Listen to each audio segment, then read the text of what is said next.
Good morning, good morning, good morning.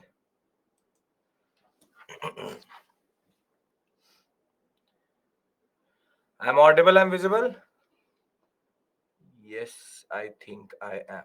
Yes, I have a preview there. I can see myself. Very good. Good morning, good morning, good morning. We'll wait 2-3 minutes.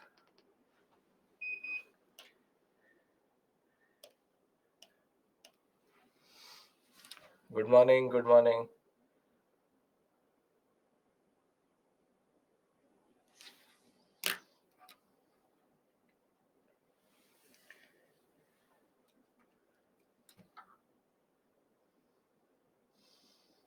Good morning. Yes, Sachin. Good morning, good morning, good morning. We'll give it a minute or so for everybody to join in.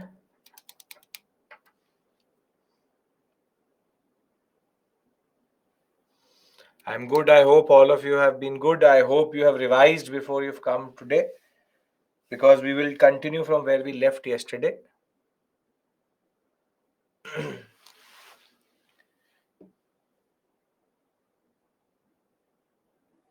British Americans were migrants who came to England. Yes. Why do we study world history? Yes, was not there yesterday, I guess. For better understanding of modern India, better understanding of international relations, better understanding of current affairs. And you will get 1 to 2 questions in the examination. Mains oriented understanding. Good morning, good morning, good morning.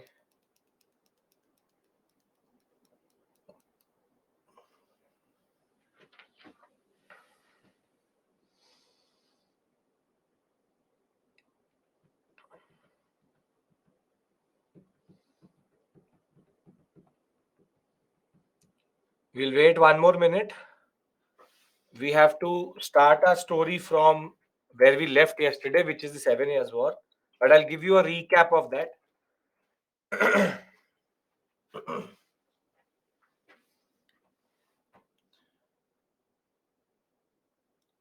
So after selection, there no requirement, only so why to study.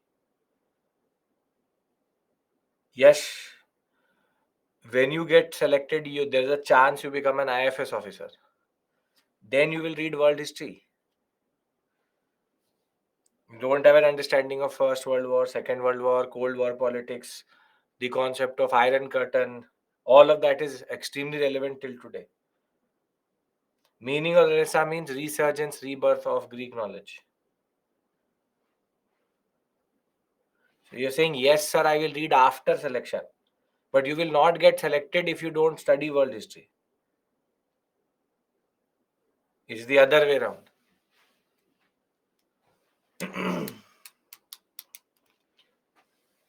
Have to study world history.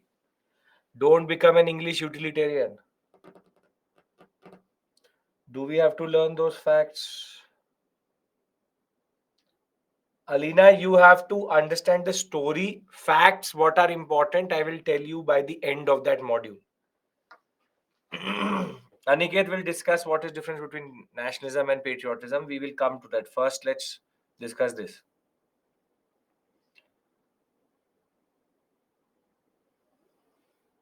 No, Vedshi, there's nothing like that.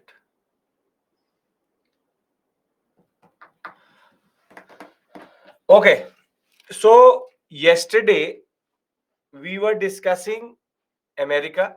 We started our discussion with what we call as age of discovery. How did the age of discovery come through? We understood the decline of feudalism, then the Renaissance, the Reformation, the scientific revolution, modern sciences, how that allowed for the age of discovery to develop independently without church's intervention. Thereafter, we tried to understand how was America colonized, and we concentrated our effort towards the what we call as the colonies, which are the British American colonies, which is a small area in the eastern coast of North America. We also saw that it was not economically viable, and therefore There was a need to connect it with the larger story of world history, or the larger story of the British Empire. And therefore, two things the British did. First was to integrate it into the triangular trade, and through the triangular trade, they were able to make America viable. On the other hand, we also saw how they introduced what are called navigation acts, and the navigation acts were important in generating certain amount of revenue from this sector, which was very, very important vis-a-vis generating certain amount of money or profit or exploitation which the British wanted from the Americas. Now, the most important concept which we stopped yesterday was that it was a win-win situation for both of them till 1756. Before 1756, it was a win-win situation wherein they were not minding the exploitation because they were getting connected to the world economy. On the other hand, the British had not invested too much in America. Therefore, whatever revenue was generated was enough. However, the Austrian War of Succession, which had already happened in 1740-48, the same issue recurred again in the form of what we call as the 7 Years' War. And the 7 Years' War was the turning point in the relationship of British America and England. And the difference is the fact that the 7 Years' War increased the expenditure of the British on America. And the concept was very simple. They now wanted more because they had invested more. So they had only generated a certain amount of revenue. The national debt, the British national debt had increased quite a lot. In order to protect the Americans, they had taken a lot of money from people. They had sent a lot of arms and ammunition, and therefore they wanted more out of America. So the point at which we stopped yesterday was there were two things, which is that the British American attitude, there was a change because of the Enlightenment plus the 7 Years' War. The cumulative impact of this was that there was a change in the attitude, and they started to question the relationship, wanted what we call as civil liberties, and on the other hand, the British attitude also changed. Here, the concept is that they were now thinking themselves as Americans rather than British Americans. On the other hand, the British attitude changed in the way that the 7 Years' War increased the expenditure,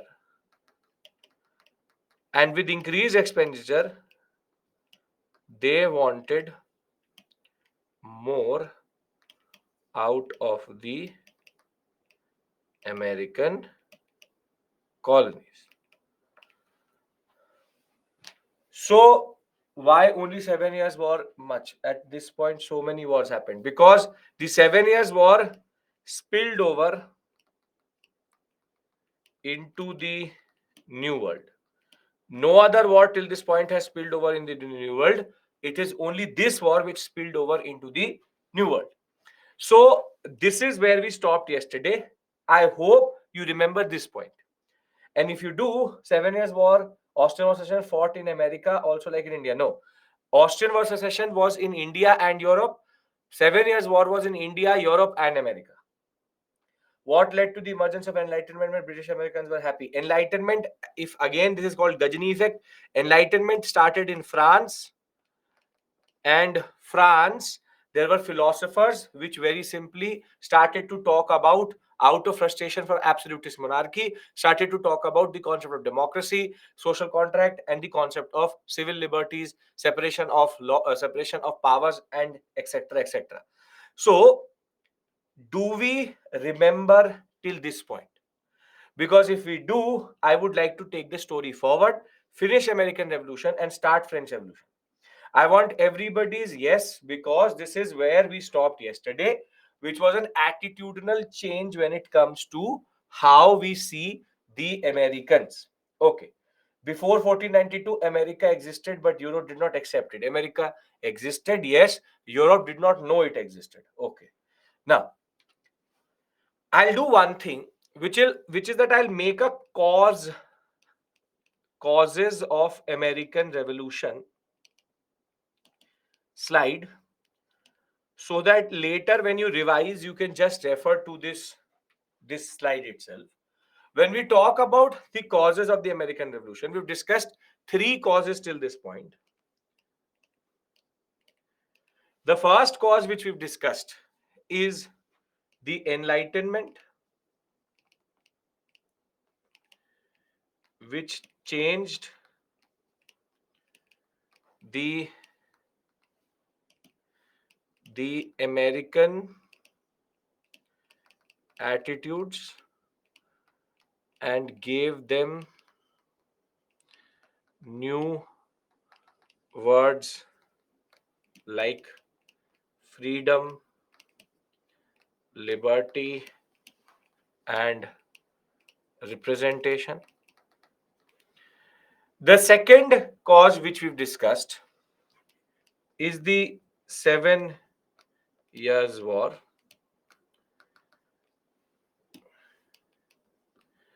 which increased the expenditure of the British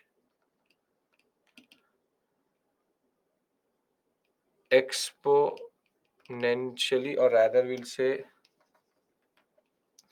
increase the expenditure and national debt of Britain. And third, we will say British attitude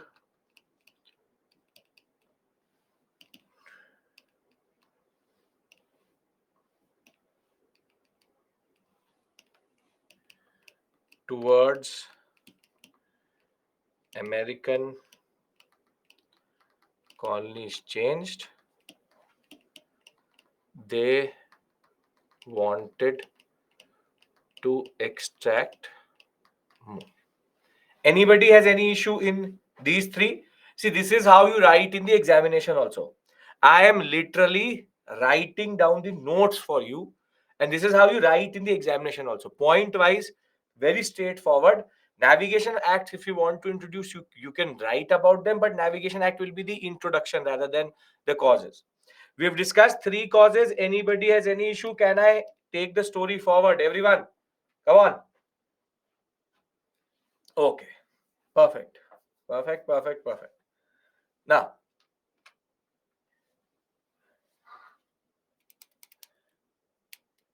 additional elevated hierarchy of feudalism, king, lord, knights, peasant while in the class. Smita, go with what I have told you, don't worry. That has been given from a different perspective. That's a very, very, very specific type of German and French thing. Don't worry, go with what I told you. Okay, I'll tell you what is the role of George the Third. I'm coming to that, Mega. I've not introduced that person. The George the Third and Lord North are the two basic points. Do second point cause to overexploitation? Abhijit, I'm coming to that. Now we have to see the after effects. George the Third, see, George the Third and the Prime Minister, who's Lord North, are the two major personalities which are going to negotiate on the part of the British. And they are the ones who are going to basically mess it up. So, what I want from you is an assertion that this makes sense, because then I will add to it, and that is what we have to go forward. You have to see the consequence of this also. Okay. Now,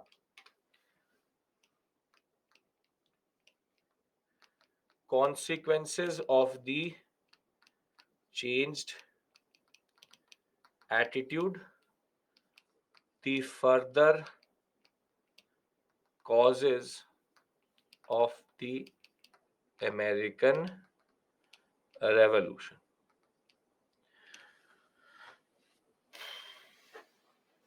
Who's responsible for Third Kinetic War in India? Shoyab, that's a modern India question, not relevant here. I don't know who responsible. Britain and France were responsible for the Third Kinetic War.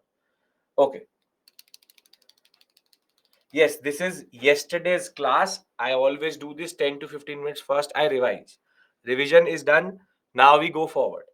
This point forward, you don't know, so you have to concentrate from this point forward. Now, we have established one thing, which is that the British want more. And the characteristic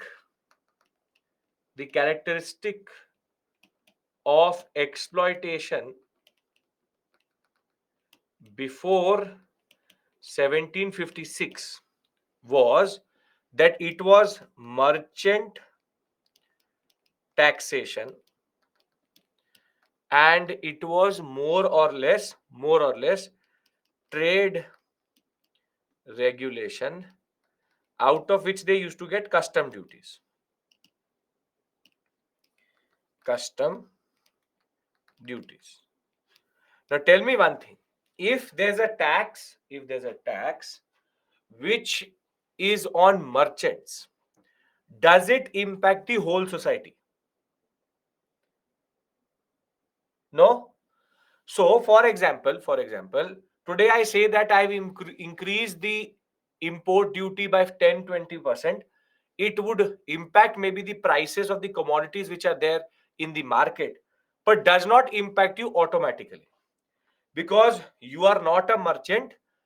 Maybe 10, 20, 30% of the society could get affected, but merchant based taxation is limited in scope.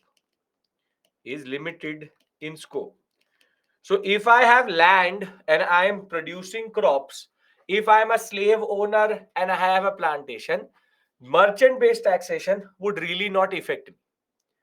So there is indirect impact, no direct impact. But now from 1756, the British want more. And the first manifestation of this new attitude comes even before the war ends, and they're called writ of assistance. Again, don't have to remember it, but writ of assistance is that, see, if you remember, there were two clauses. I'll show you the map also. There were two clauses in the Navigation Act.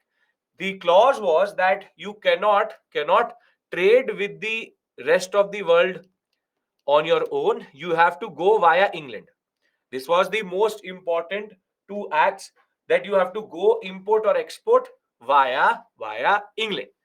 Now, what the Americans used to do, was that in order to bypass this system, they used to rather trade with the Caribbean colonies, which is that if I have to give certain things to the French, I would not go to France to give it, rather hand it over to the French colonies and the Spanish colonies and the Portuguese colonies in the Caribbean islands itself. That was much easier, and that was much more profitable. And this is basically called smuggling. You are going against what is allowed, and therefore it is called smuggling. So the British, what they did was that the first thing which they tried to do was to control and regulate smuggling, because smuggling was a type of leakage which was leading them to lose a lot of money. So they will ask the merchant, they're called writ of assistance, basically search warrants. So they could search any ship to check if it was going to the French colonies or not. And therefore, the British already showed that they are trying to regulate smuggling in that regard. Now, by 1755, no, not 1755, 1765, 64, 65, they will also do a small amendment which shows a change in the British attitude, and that is called the Molasses Act. Molasses. What is molasses? What is molasses? Yes, molasses is basically nothing but jaggery. In between sugarcane and jaggery, you have molasses. Good, which is basically once you burn molasses more and more, you will get sugar crystals. So, molasses is a important raw material for a sugar industry. So, under the Molasses Act, which was introduced in the 1600s itself, there was equality. Basically, a British American molasses producer or seller or sugar producer, he had multiple options, which is that he could buy or sell from the English, from the French, or the Spanish. He could actually buy molasses or sell molasses to any of these three. All of them are available in that same Caribbean island sector. However, the simple straightforward point is that the Molasses Act was amended in 1764-63 period, that end period, wherein what the British argued, was that if you buy from the English, there is no duty or no cess. On the other hand, if you buy from the Spanish and the Portuguese, you will have to give 6 pence a gallon duty on it. Can anybody tell me why would the British put a duty on French and Spanish molasses? Yes, Sumit, it's the same basic same thing. You will find a lot of similarities. Very good. Basically, they wanted to encourage English producers and on the other hand, tax the other ones so that they could also gain more money, but basically encourage the English. So you can see that the English were now playing with a lot of things in order to get more and more money. So they tried to control smuggling so that their revenue could go up. And here, George the Third and Lord North, who are the king and prime minister, they were quite aggressive. They were quite aggressive. George the Third had a very straightforward concept that I want now the Americans to pay for what we had done for them in the 7 Years' War. So, till this point, you can still understand one thing, that would the Molasses Act impact everyone? Would the Molasses Act impact everyone? No, it is still an indirect form of impact or indirect form of taxation because you're still taxing the molasses merchant. However, the blunder will happen in 1765. This is called the single Lord North is the prime minister. 1765 is the single-handed reason why the American Revolution happened, and it is considered a major blunder, be it political or be it economic, by the British in their greed to get more. For anybody who has joined till this point, because I can see people still joining in, what we have done till this point is establish that the British want more. We've established that there were three major causes which were adding to attitudinal change. We've established that the 7 Years' War has happened. We've established that the British want more because they had invested quite a lot. And now they have done two things before 1765. They tried to control smuggling. They tried to amend the Molasses Act. But that is still not enough. And the greed of the British is going to change everything because in 1765, they will produce the fourth cause and the most important cause, which is called the Stamp Act. Which is called the Stamp Act. Now, what do you mean by the Stamp Act? Stamp Act introduced in the American colonies a stamp duty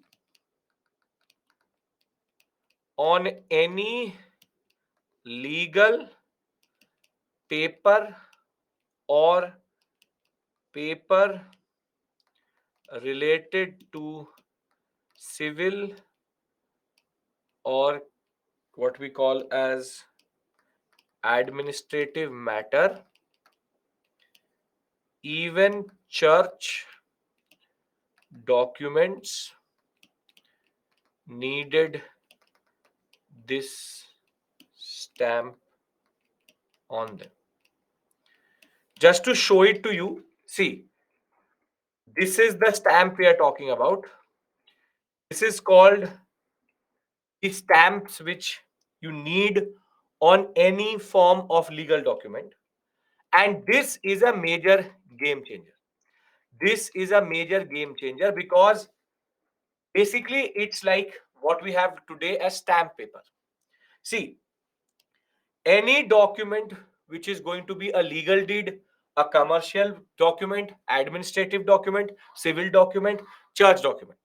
Now you have to actually give a certain amount of money so that the British officer is going to stamp it. Now, if you look at the nature of this act, there are two major blunders which the British has done. The first blunder is, does it impact everyone? Does it impact everyone? Yes, it does. It, for the first time,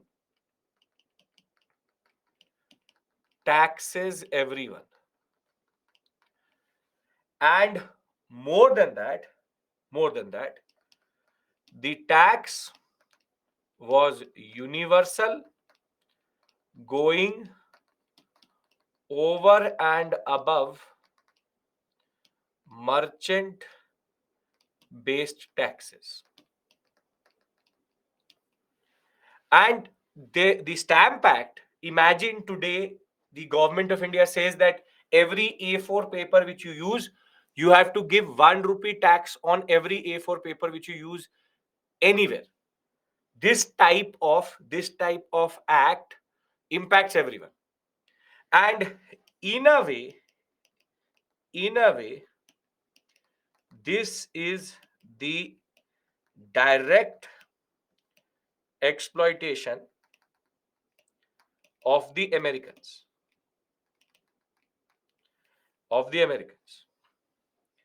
See, Shelly, doesn't matter if the tax is high or low.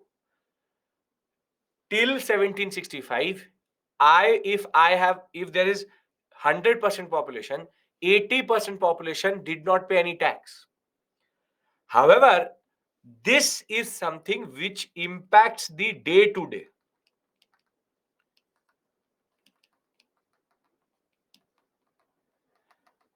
And this move would not have happened if the British attitude had not changed.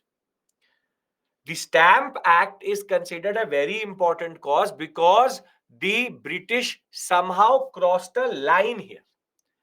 And the response will show you that also. It's not that the tax is very high. It's just that if I am a farmer, I didn't care if the British are introducing Navigation Acts or the Molasses Act. Now I care if this will impact me or not. How does a Stamp Act affect everyone?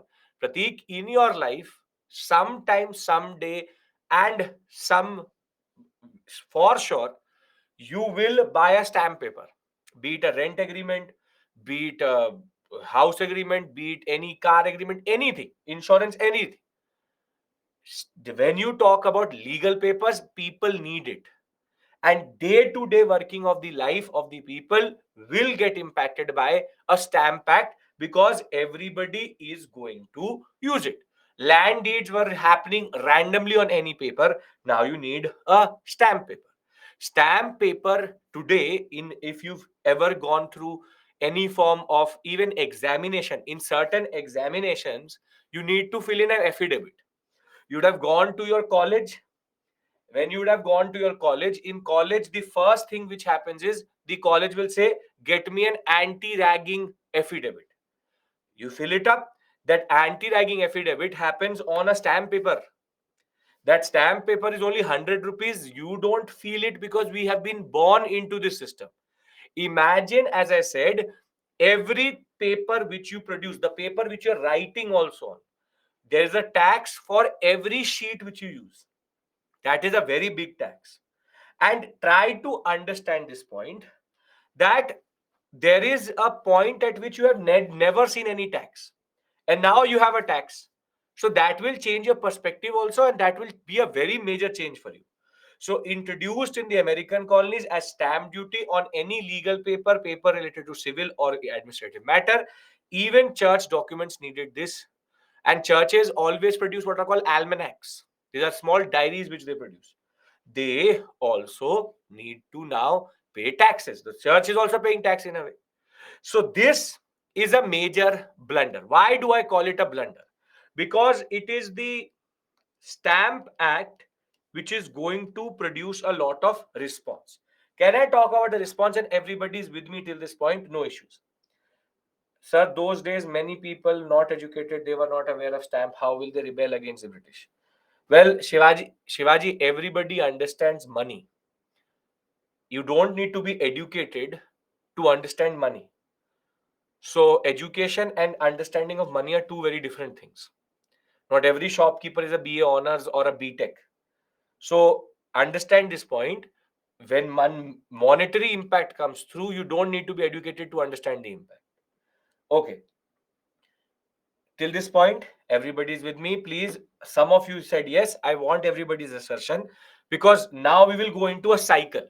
Now this is basically called a cycle of escalation, de-escalation, escalation, de-escalation, escalation, de-escalation. And it will reach to a point that they will never de-escalate. Okay. Now, we have discussed four causes, all adding up to the Stamp Act: the Enlightenment, the 7 Years' War, and the change in British attitude. All manifest itself in the form of a very, very dangerous act introduced by the British, which is called the Stamp Act.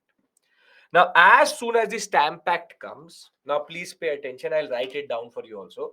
As soon as the Stamp Act comes, the Americans lose their mind. See, first things first, that the Americans now don't look at this relationship of benevolence, which is that, see, if I'm the first generation merchant, the British gave me an economic standing. So I will always be grateful to the British. This may go into the second generation, this may go into the third generation. But after a certain point, we start to take things for granted. So the later generations of the Americans didn't didn't take the British integration of British America into the British Empire as a favor. Rather, they started to question it, as it is the Enlightenment was making them question this relationship. Now, the point was that the generation which is existing in 1765 doesn't really care about what happened in 1600 or 1492 or 1500. Same thing happens with us. We take our freedoms for granted because we didn't fight for that. So a person in 1947 and a person in 1950 and a person in 1960 would know the pain of independence, but we don't take it for granted because we're born into this fundamental rights regime, and therefore we take it for granted. And thereafter we talk about a lot of things which we would not have talked about maybe in 17 or in 1948, 49, 50, because we understood the pain of it. This is called basically generational gap which comes through. Now, when we talk about America, now they don't care did the British actually, in a way, integrated. They were seeing that exploitation, but they were okay with it. Now, as soon as the Stamp Act comes, the Americans come up with this concept that how can you introduce this tax on me? Now, the Enlightenment is speaking through them. They say that we as British Americans, or rather Americans, now you see how their language is changing, we as Americans are not represented in the what we call as House of Lords or the House of Commons in in the British Parliament. So if you do not represent us, how can you tax us? See, I'll give you the logic behind this. So today, I pay income tax. I pay GST. You pay GST. You could be paying income tax. But the concept is that why do I pay income tax? Because I am represented via my MP or MLA in the state legislative assembly and the parliament. Basically, the MP from my constituency was elected by me. He doesn't really care. He doesn't really embody my understanding. But theoretically, he represents me in the parliament. So, because it is a representative democracy, I am represented in the parliament through my representative. The government has the right to tax me because I am a very important part of this whole we the people nation concept. However, the Americans now talk about this type of relationship in a colonial context, wherein they are saying no, they come up with a very important slogan: no taxation without representation. Their understanding is that because Americans are not represented in the British Parliament,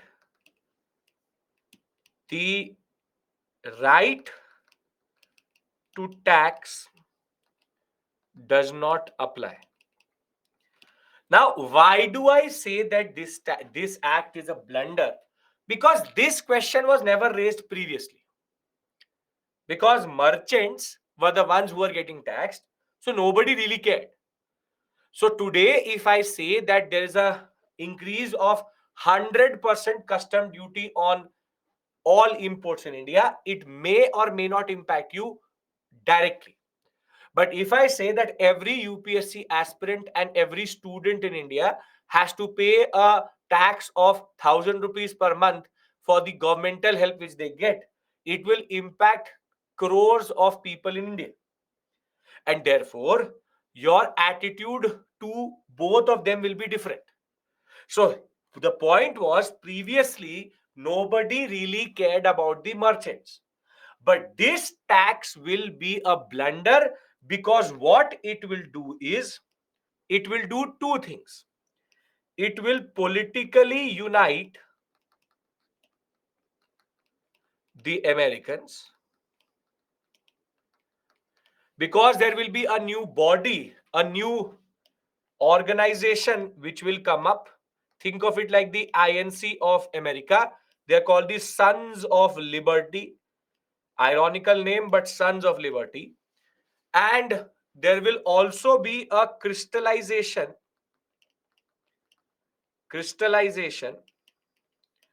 of American identity. What do I mean by this point? The point is that now they see American and Britisher as two distinct identities. Though they are Britishers, though they are Europeans sitting in America, now they see American as a different identity itself, and now it becomes American versus Britisher. And if you understand one point, will there all in a relationship of colonialism, which is the concept of mother country and colony, is it a relationship of equality? Is it a relationship of equality? No. The basic point is that colonialism is based on hierarchy, it is based on domination, it is based on subjugation, it is based on subordination. But you see how, when it comes to white, when you try to put in this concept of white domination over white people, this is this their privilege speaking. That no, how can you tax us? In a colonial relationship also, they want equality, which is that no taxation without representation. First represent us in the parliament, and if you are not going to represent us, no one is going to pay the tax. So I hope that you are understanding the gravity of this act, or the importance of this act in the larger story of your American Revolution, because this is going to change everything. So the Stamp Act will create multiple questions, which will in turn unite them also, and will also create a othering, which is American Britisher. American Britisher. If this point is clear, I want to discuss now the chain of events which will start after the Stamp Act. Do we understand that in this list which I created here, I can now act or add the fourth point, which is the Stamp Act crystallized the identity of the Americans, politically united them, and also the Americans for the first time questioned the basis or fundamental fact of subjugation and colonialism. That they basically questioned the relationship itself. Sons of Liberty is the name of the organization. So when I have written these 4 points, do they make sense to you? If they do, then I want to discuss the larger story. Yes? Are you finding this interesting? Are you finding this something intriguing? Because if you look at our own nationalism, if you look at our own story of independence, it was not like this. We were never going to say that represent us in the British Parliament. This is a totally different concept itself. You see how, when it comes to white on white colonialism, the notions are different in that regard. So, can I move to the next set of issues? Because now there will be a very interesting series of things which will happen. Okay, great. Ah,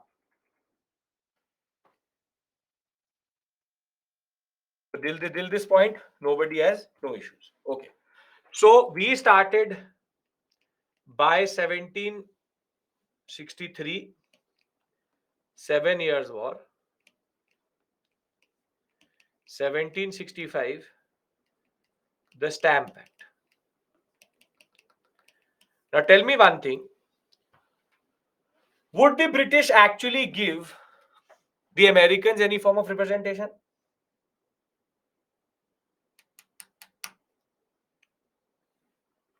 The British are the British. The Stamp Act created the context for no taxation without representation. And very simply, the British denied this demand. And as soon as they denied this demand, there were protests, boycott of British goods, and wide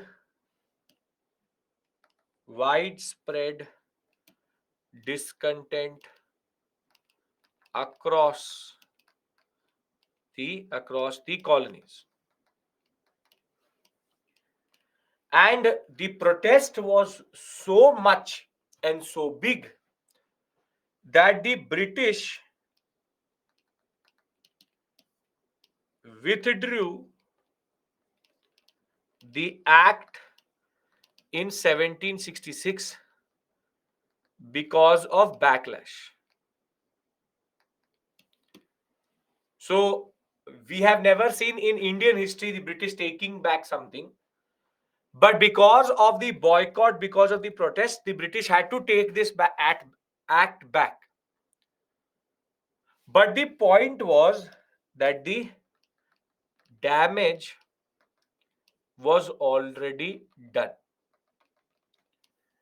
And this is why we see or call the Stamp Act as the single most important changeover point in this relationship.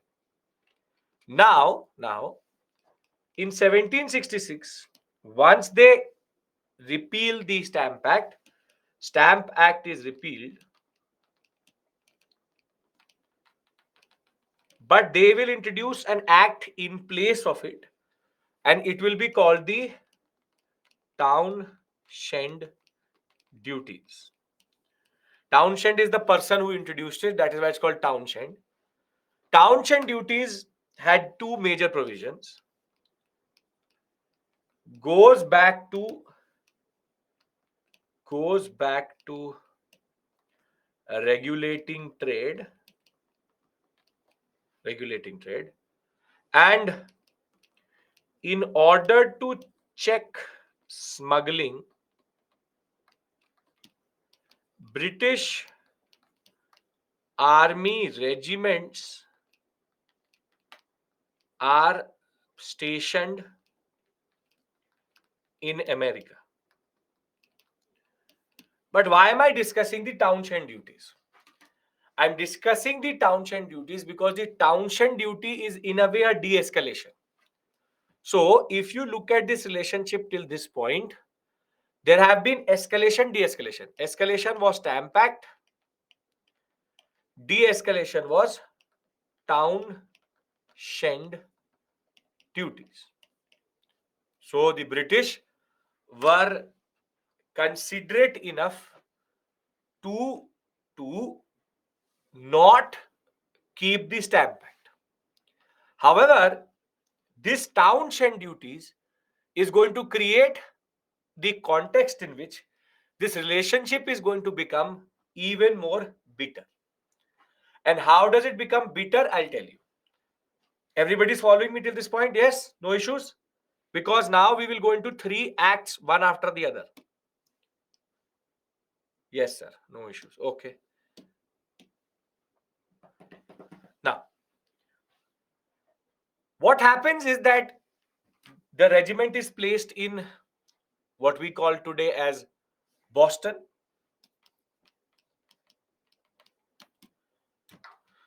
So we started with the Stamp Act. The Stamp Act created the context in which political unity came in these American colonies. The damage was already done. Sons of Liberty still existed. The relationship had now become bitter. Now Townshend duties were introduced, and the Townshend duties went back to now trying to regulate trade, and the British tried to undo what they had done. However, it was already too late. Now, under the rules of the Townshend duties, there were regiments of the British officers or British soldiers which were going to be placed in different parts of America so as to check smuggling. Now, in Boston, which is a city and is going to be a major epicenter for most of the issues, in Boston, what happens is that it was the winter season, snowed quite a lot, and the American youth at this point of time had developed a certain bitter, what we call as relationship with the Britishers. So what will happen is, and it's named very ironically, but what will happen is that in Boston, 5, 6, 7 very young, you can call teenagers, are going to now tease the Britishers in a way that they will make snowballs and they will start to throw them on the British officers, on the British soldiers, and tell them to go back, Britisher, that they will try to tease the British regiments. Now, the crowd was not bigger than 10 people, and the soldiers got irritated so much by this act of these teenagers that they will one second, I have a yes, they will shoot on the teenagers and five people will die. Five people will die. And in American history, this is called the Boston Massacre. This is called the Boston Massacre. Five people is not a massacre. More people die in India in a car crash. So, massacre, Jallianwala Bagh was a massacre. This is not a massacre. But in American history, five people's death. This is very dramatically painted in this way. It did not really happen like this also. It was just a random event which happened in the sidelines of the Boston Harbor, but painted like this that a lot of people died. Out of it, I can only count three people who are actually dead also here. But the point is that the Boston Massacre was seen as a major turning point because with the bloody massacre or the Boston Massacre, what happened was now violence was introduced in the relationship. In the relationship. So, multiple Indians died in Simon Commission in 1857 in the protests against multiple acts, Rowlatt Satyagrah, Jallianwala Bagh, what we call as the non-cooperation movement, the CDM, the Quit India movement. None of them are called massacres. But snowball throwing on 5-6 random soldiers, the British responded in this way. And why is the Boston Massacre important? Because of the Boston Massacre, the British have to now withdraw the Townshend duties in a way, and the regiments are removed from British America. So now I want to basically tell you that there's a pattern which is emerging. The pattern is that you had the Stamp Act. That was an escalation point. Then we had the Townshend duties. Now you have the sixth, rather not sixth, this fifth, right? Fifth reason for the American Revolution, which is called the Boston Massacre. And the Boston Massacre is important because violence became a part of this relationship. So in this slide in which we have written down the causes, there 4 causes were written. The fifth would be the Boston Massacre. So I am putting it asterisks here, asterisks, and the story is picked up from here. I want a slide here. So the fifth cause was the Boston Massacre, which made this relationship based on violence and bitterness increased. Townshend duties, 2 to 3 regiments are placed across or what we call as the American colonies. The Townshend duties goes back to regulating trade. However, the skirmish, rather it's a skirmish rather than a massacre, the clash between the youth and the regiments in turn leads to the Boston Massacre, which in turn makes this relationship even more British, what we call as bitter. Are we clear with regards to the story till this point? Are we clear with regards to till this point? Anybody having any issue? I'll tell you, Shreyank, because the aggressiveness of the British in America is lower because white versus white is always like this. Rather, when it is white versus brown, which is us Indians, their attitude is totally different. And as it is, the British American colonies were not very lucrative. India is a totally different case altogether, which I will discuss with you. Can I now take the story forward? Because India is now going to come into the picture. Somehow, into all of this, India will become very, very important in this relationship. Once more, fifth Boston massacre makes this relationship based on violence, bitterness. You don't have to go through the story of how it happened, but it's a 5 people dead in a clash between the British and the Americans. I want everybody's assertion, yes or no, because then we can talk about India, because India is connected to this story somehow. Come on.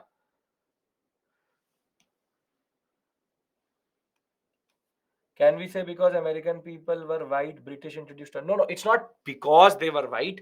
You can already see that their attitude is very different. In India, did they actually repeal the Rowlatt Act? Even when the Jallianwala Bagh massacre happened, it took them 4 to 5. Remember, 4 to 5 years to even dilute the Rowlatt Act.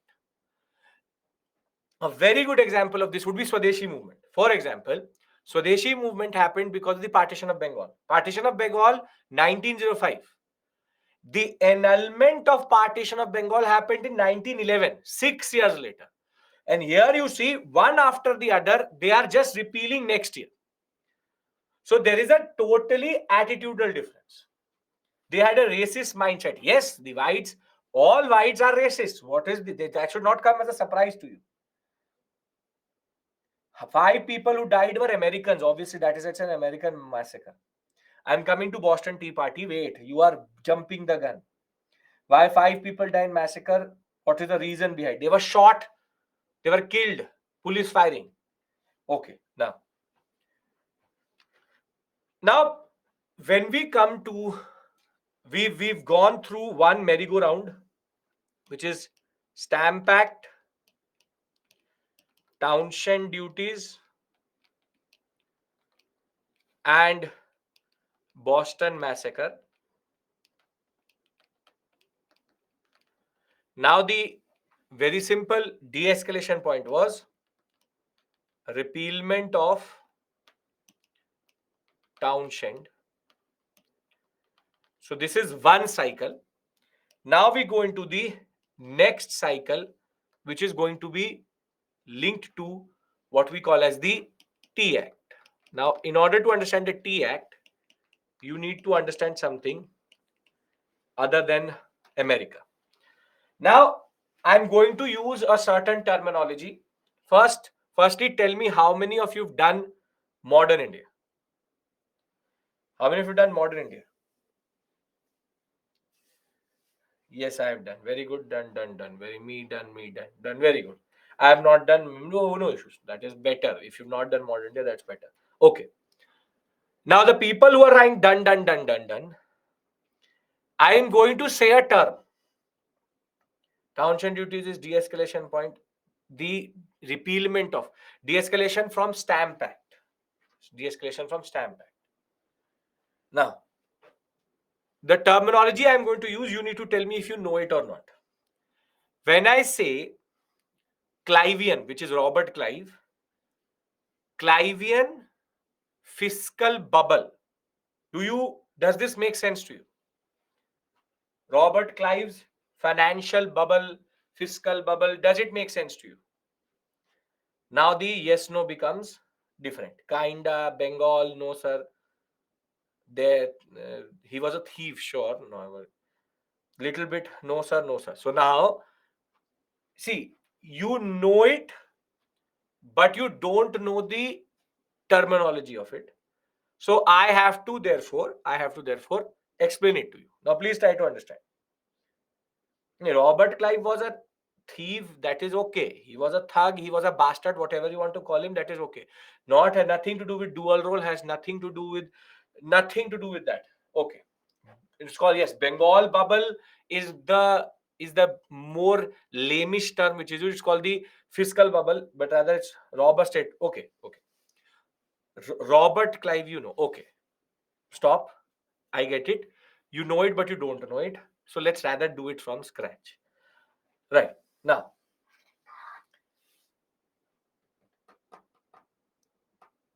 see, I will presume things, but I'll try to explain it to you. See, if you know, you would know that the East India Company is a joint stock company. When you do modern India with me, I'll explain it to you in much more detail. But East India Company is not a royal company, it's a joint stock company. Joint stock company means that East India Company was listed in the London Stock Exchange as a company for which you could buy stock. How you have Tata Motors, this and that. The same way, it's a private company, which is a joint stock company listed in the London Stock Exchange. Now, a investor invests in the East India Company for something called the dividend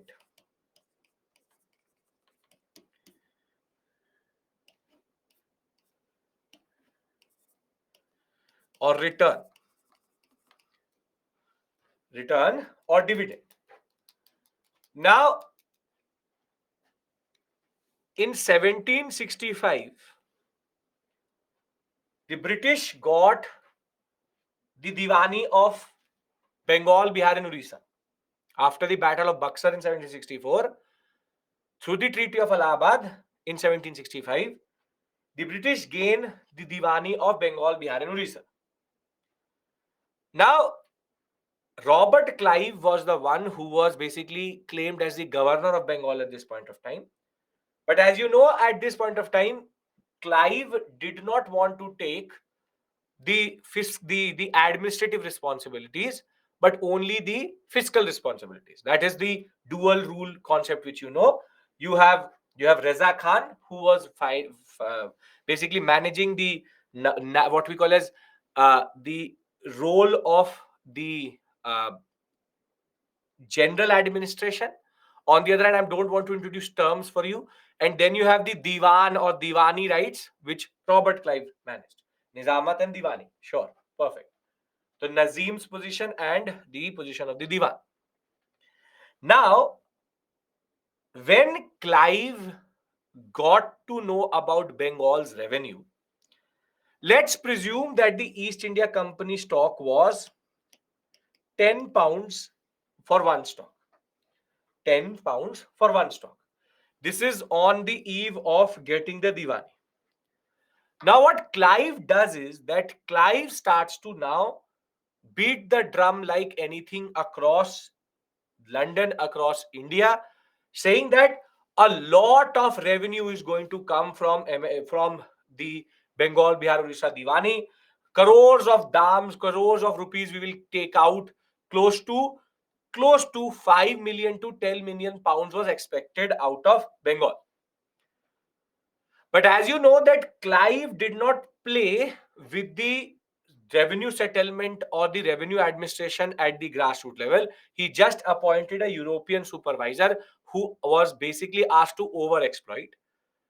And see, what happens is that between 1765 and 1770-ish period, and rather this period in which we are operating, what happens is that the East India Company stock starts to rise very quickly.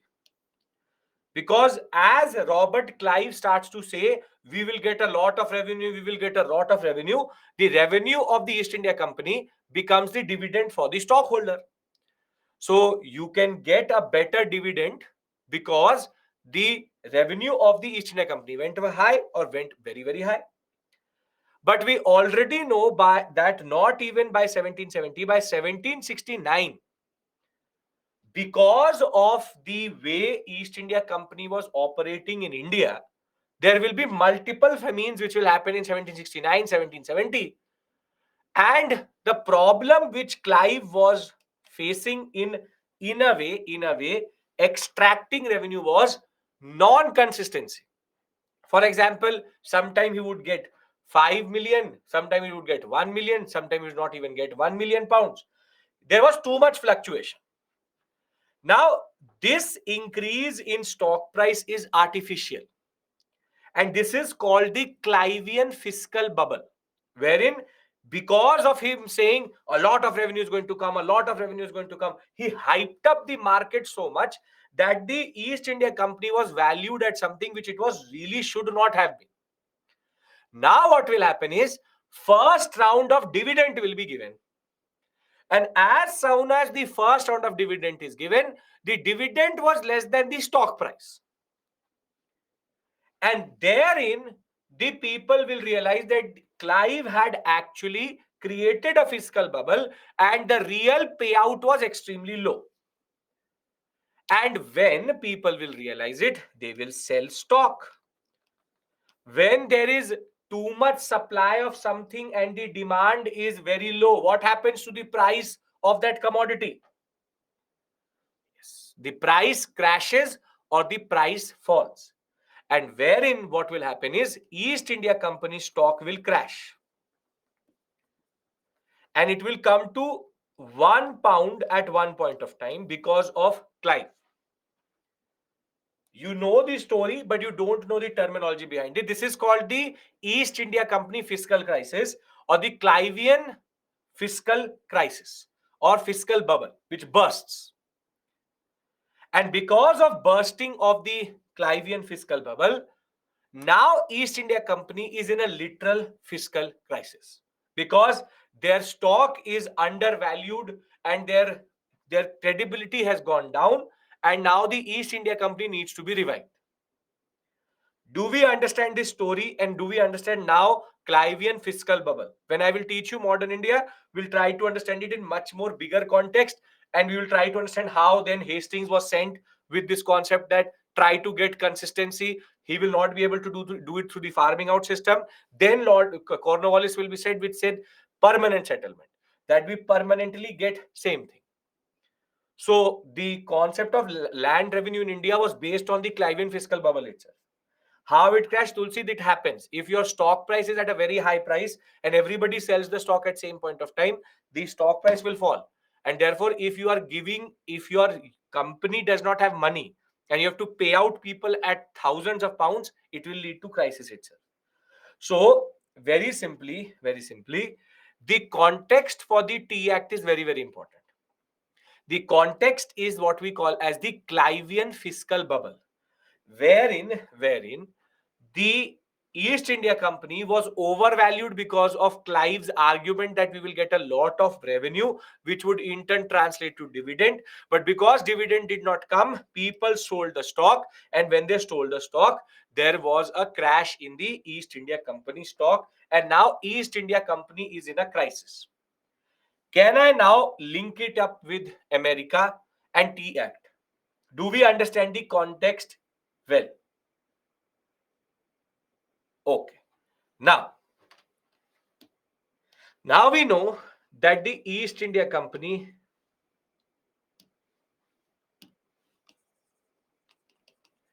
is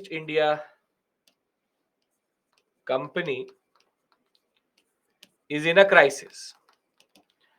And now that it is in a crisis, it is very, very clear that Lord North and George III had to do something. They need to intervene. And in order to revive the East India Company, the solution which they give is that they introduced Tea Act in America. And the Tea Act in America is very straightforward. East India Company can sell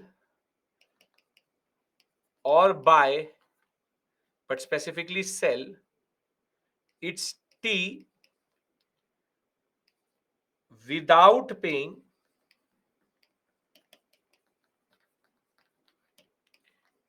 any duty or any import or export tax.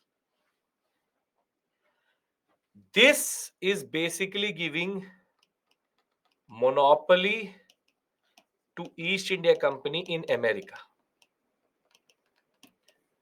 Now, if I'm an American seller, if I'm a smuggler, can I now compete with the East India Company?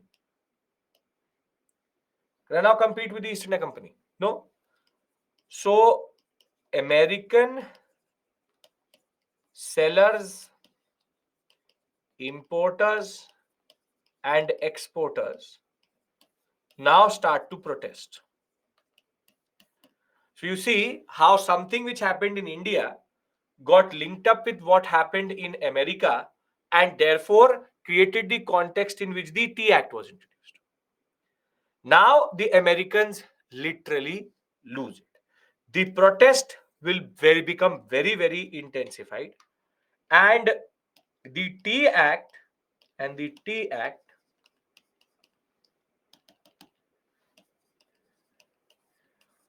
will pave way for a very, very famous event which is remembered by everyone, which is called the Boston Tea Party. See, in every harbor, when the East India Company ship came, the Americans did not allow the ship to get docked itself. They said, we will not allow East India Company to unload the tea in America. However, the governor of Boston, his name was Hutchinson. Hutchinson was a little bit too adamant.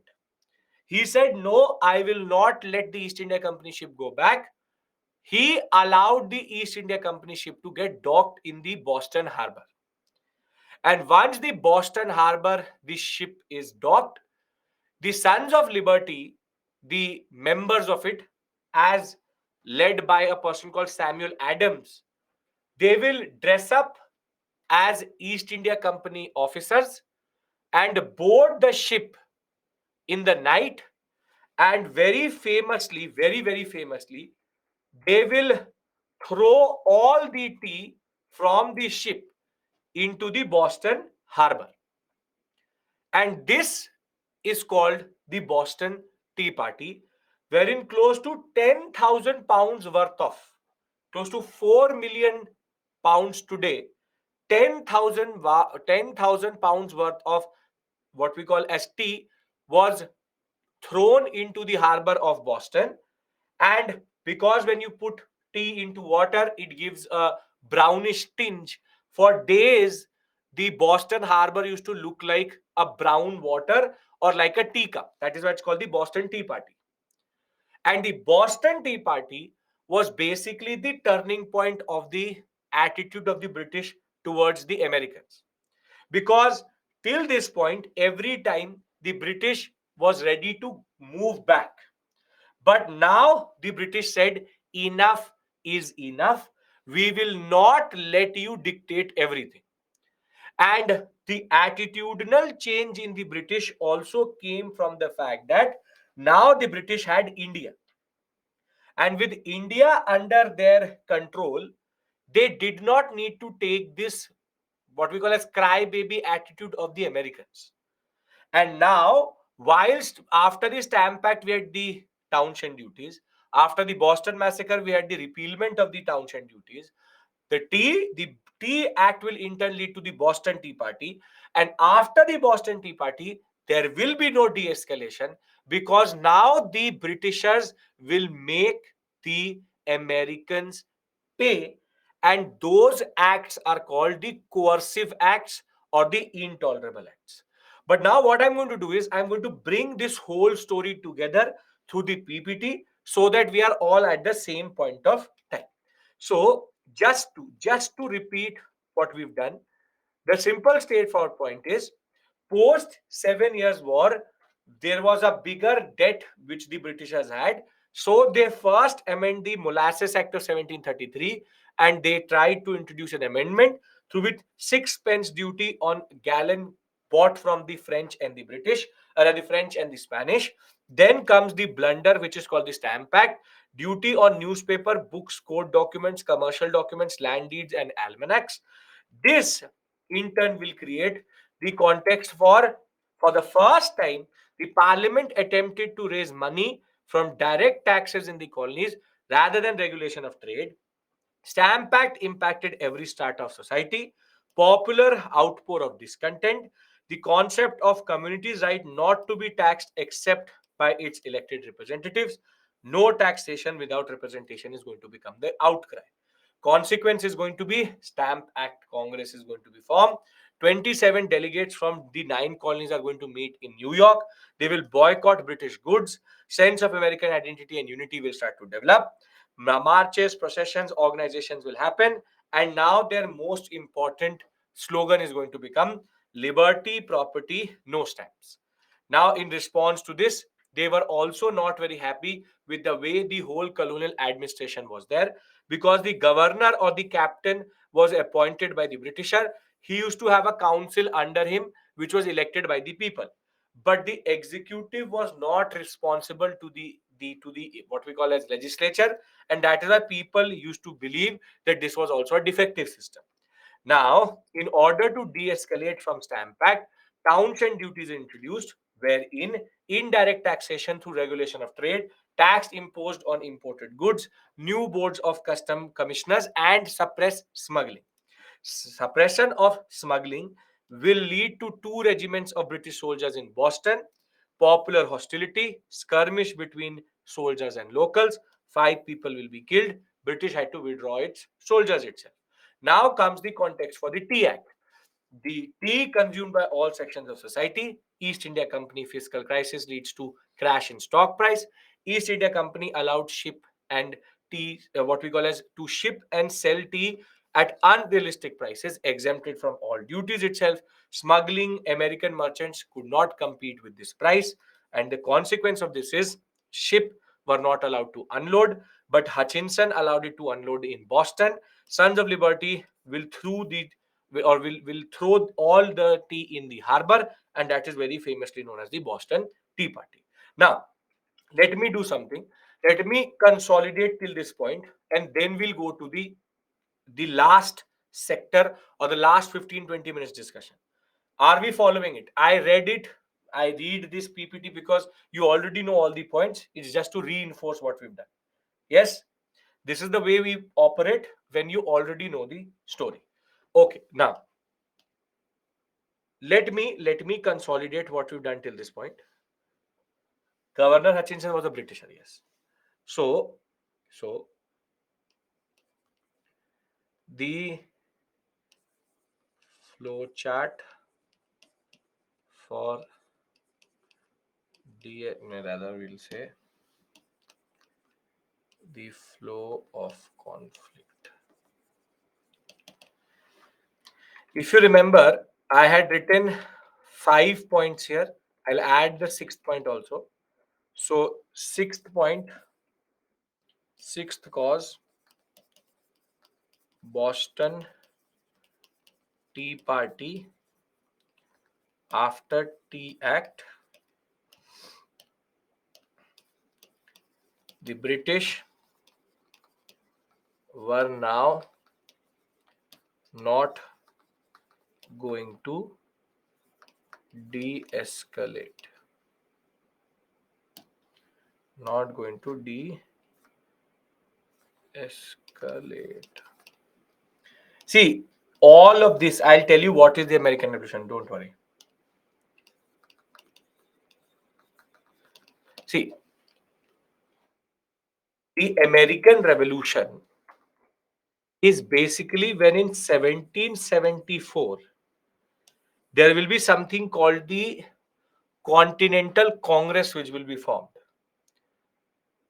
This Continental Congress, by 1776, will declare independence, which is called the Declaration of Independence.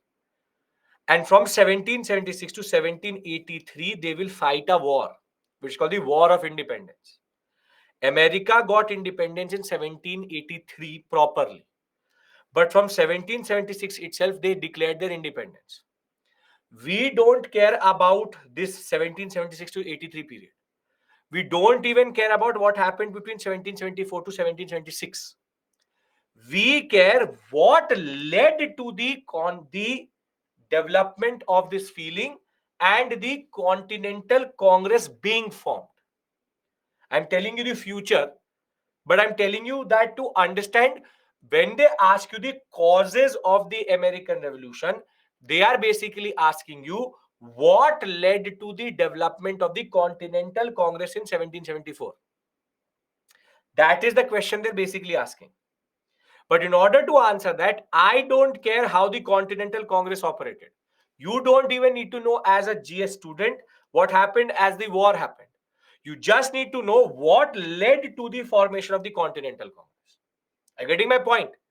I'm trying to telling you, I'm telling you the future so that you understand the relevance of these points. The sixth point is that the Boston Tea Party is going to change the dynamics because now the British will not de-escalate. And this is the point you need to understand and have to understand. So that is why I'm giving you this type of what we call as a concept of flow. See, the concept is that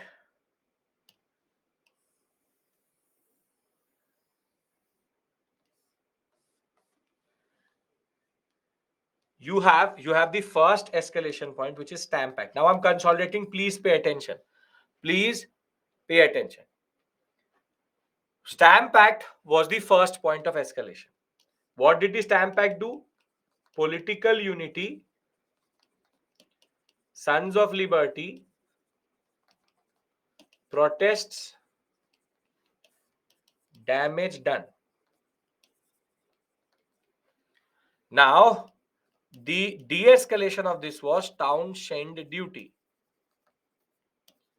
repeal Stamp Act. However, this led to the next point, which is Boston Massacre, wherein relationship became bitter and violent. Then comes removal of the British regiments. However, this will lead to the next, which is the Tea Act. Now, Tea Act was followed by Boston Tea Party. Tea Act, East India Company in crisis. Boston Harbor, Tea Throne. Now, if we look at the pattern, there should be de-escalation now. Yes or no? If we look at the pattern, there should be de-escalation. Yes or no? Yes. This is the way it has always operated, which is de-escalation, escalation, de-escalation, escalation, escalation, de-escalation. You can see there is always an up point, so there is always a lower point. But this time it will not happen. What will happen this time is called the intolerable acts or coercive acts.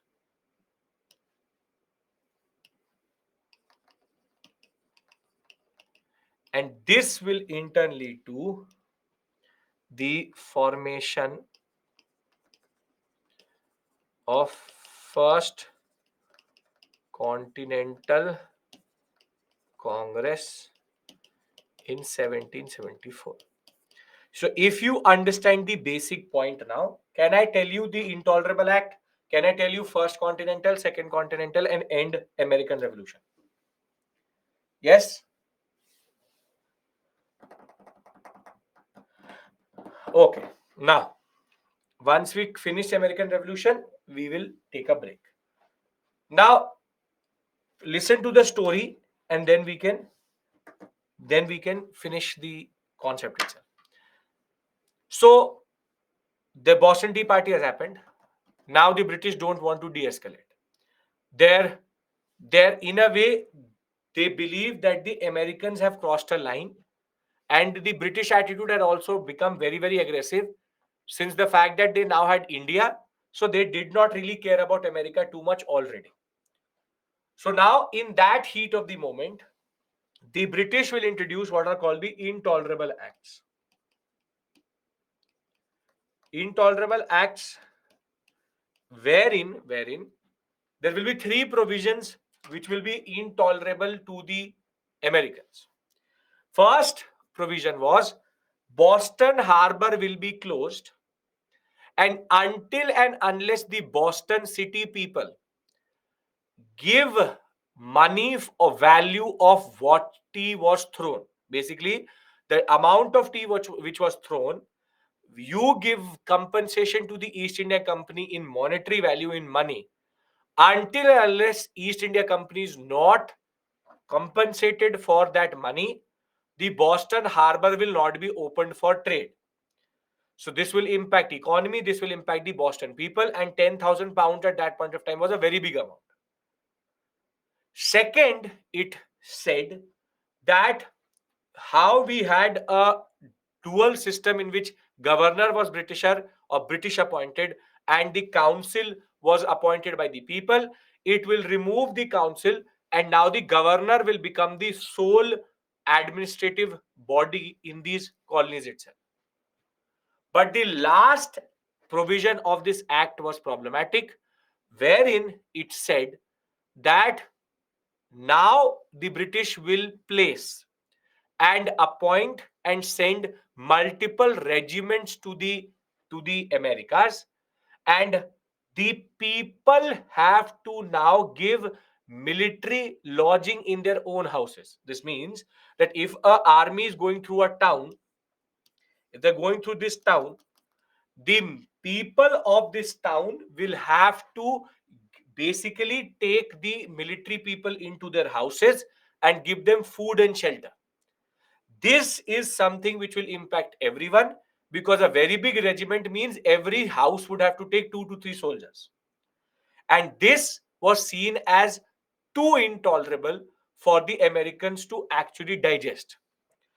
To add to insult to injury, a new act was introduced in Canada, which is called the Quebec Act.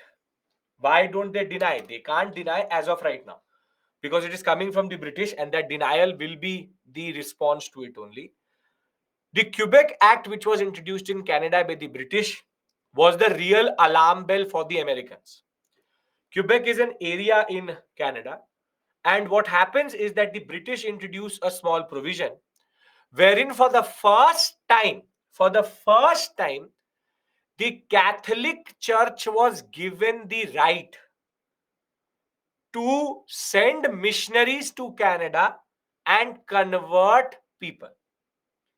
And this was seen as the Americans as a major dangerous provision, because most of the Americans were Protestants. And they thought that our religious freedom is now under jeopardy. And based on the Intolerable Acts, the three provisions, and the Quebec Act, Intolerable Act, the three provisions, I'll read it out to you so that you remember them better. The first one was Boston Harbor will close for trade until unless the tea is paid for close to 10,000 pounds worth of. Then they amended the Massachusetts charter, under which now the council was not appointed by the people but by the governor, or that council was removed itself. And military lodging will be given in private homes. This was going to impact everyone. But the real problem was the Quebec Act, which was happening north of these colonies, wherein the British, who controlled Canada, allowed the church to have a legal position, and legal toleration of conversion was allowed by the British. And this was seen as a major turning point. The British response the British response to the Quebec, to the Boston Tea Party was extremely dangerous. And because it was based on these multiple acts, now the people were not ready to accept anything in the form of a concession. And this in turn will lead to all these colonies coming together, meeting at Philadelphia, and that meeting is called the First Continental Congress. Don't go by the name, they are only not even 1% of that continent, but call themselves the Continental Congress. So, First Continental Congress, they will meet, and they will now argue that we do not accept, we do not accept any of the two acts, we do not accept any of these acts, and now we will struggle for our independence. But at this point of time, there are two factions which exist in the Continental Congress: moderates and radicals. Moderates argue that okay, maybe we are overreacting, it's okay, the moderate concept was, let us have still a relationship with the British, how our moderates used to act. But the radicals or the extremists, who were sons of liberty, argued we want no relationship with the British, we want independence. Now, at the First Continental Congress, at a place called Suffolk, they will come to a resolve that let's see how this relationship goes forward. But what will happen is, after First Continental Congress, multiple clashes will start to happen with the British. And now the American people will realize that this is going out of hand, because now war was becoming more and more imminent. So from the First Continental Congress, what will happen is there will be multiple clashes, and now they will meet for the second time. They will meet in 1776 again, and it is called the Second Continental Congress. But the Second Continental Congress is very, very significant, because it is here that they are going to establish what is called the Continental Army. Again, don't go by the name. The Continental Army will be given under the commander. His name was George Washington. George Washington is going to be the first commander of the Continental Army and also the first president of America. The point is, he will now fight the British. And two other very interesting personalities, but one very, very important, Thomas Jefferson and Benjamin Franklin, will now start to work on writing a declaration, and that is called the Declaration of Independence. The Declaration of Independence is going to be then adopted by all the colonies in July of 1776. They will believe and they will argue that we are independent. And from 1776 to 1783, they will fight what is called the War of Independence. And finally, they will get independence in 1783, when they will write their first constitution. And America is going to become the first republic in the world. In the this is basically I'm coming, Shreyank, I'm telling you the significance. Why do we study American Revolution? This is basically the story. American War of Independence is out of your syllabus. American War of Independence, I really don't care. Yes, Americans died, Britishers died. Good, both of them died. Good. I really don't care about the dynamics of that war. It doesn't even really matter at the BA honors level. But the simple, straightforward point is, the build up to the First Continental Congress is important, and that is what are the causes of the American Revolution. I'll read this part out of the PPT. Then I want to do one thing, which is two things other. I want to write all the causes one place, and I want to write the significance one place. But if you realize something, it is only 10 years of war, close to 10 years of war, and they will get independence. India had to struggle for 200 years to get independence. The British always had a conciliatory attitude towards the Americans, and that will also emerge when it comes to the American Revolution, its significance and its cause. Can I read the rest of the part which I've told you? Write the cause, write the significance, and we end American Revolution. Yes, Thomas Jefferson. He's not a political thinker. He was a nationalist when it comes to this world. Okay, let's read this part out. So this is where we stopped. From where did they get idea of constitution? That is coming from the Enlightenment, and Thomas Jefferson is seen as to be a pioneer in writing constitutions at this point of time. So the revolution has now started. British legitimacy over the colonies was diminishing. Virginia House of Burgesses is going to pass a resolution that on 5th September 1774, 56 members will meet at Philadelphia, and this is called the First Continental Congress. The radicals argued that the Sons of Liberty argued that we need to get proper change in America, everything needs to change. While the moderates were ready to have a compromise and they did not want a social revolution, they will meet at Suffolk to resolve everything. But the skirmishes and the battles and the clashes with the British will increase in the background. Now, the program which will be decided at the First Continental Congress is to form a continental association. It will do boycott of British goods. It will have a committee which will basically stop any form of trade with the British. They will check if all traders are doing that also. They will also have a declaration of rights and grievances, that these are the grievances, but the British will ignore it. There were multiple things which were being considered. First, whether the parliament actually has any authority over the colony itself. And if yes, if no, then what should be the relationship of America with Britain? Now, at the Second Continental Congress, the Continental Congress is Americans, not Britishers. At the Second Continental Congress, now Thomas Jefferson and Franklin will enter the Congress itself.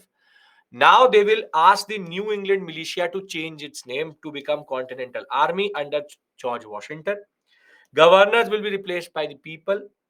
Thereafter, the Loyalist and the Patriot faction were still questioning complete independence or not. Increased tensions and clashes will be there. And now there will be a pamphlet which will be introduced, which is called Common Sense. And the Common Sense pamphlet will argue that what do we get out of being with the Britishers? We get nothing. So rather, we should become independent.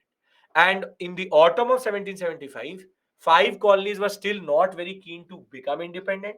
But by 1776, Continental Congress was now asking everybody to be ready to govern themselves. In July, Thomas Jefferson is going to write the declaration, formal declaration of independence. On 4th of July, which is considered their Independence Day, they will adopt this policy, or they will adopt this act, or this uh, document which is called the Declaration of Independence. Between 1776 and 83, then they will fight. But from 1776, we believe that America was independent in that regard. Now, can I write the causes and the significance in 2 slides, and we end this concept? We've put in close to 5 hours for this, but it's the first topic, and your engine, your machinery here is coming to the level which you need to be in that regard, because I'm still a little slow right now. I'll pick it up because you're going to become more and more comfortable with this. You want to call it CDM, you want to call it Quit India, whatever you want to call it.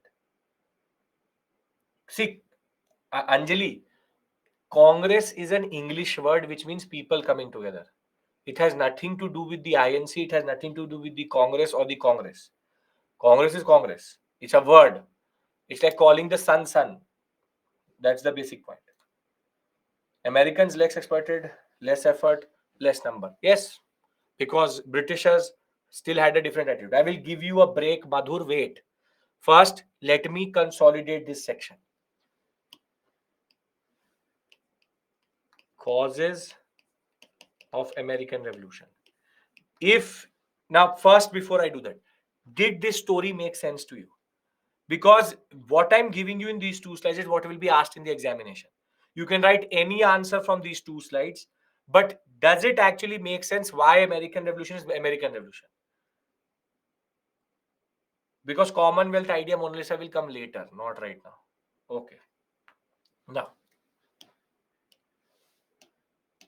the British Empire was expanding at this point of time, was not at the level it was when it will be under the when we will come under the British. Okay, first, second, third, fourth, fifth, sixth. This is what you need to write in the exam. First cause of the American Revolution, Enlightenment. Second cause of the American Revolution, 7 Years' War. Attitudinal change of Americans and Britishers. Stamp Act. Politically united. Boston Massacre. Violence and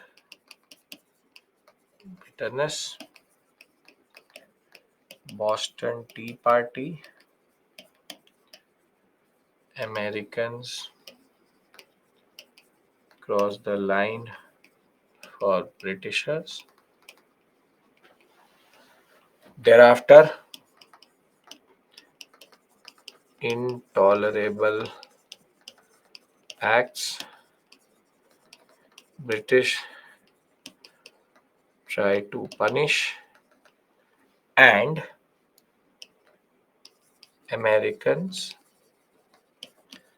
form Continental Congress. 8. Continental Congress gave direction to the American struggle.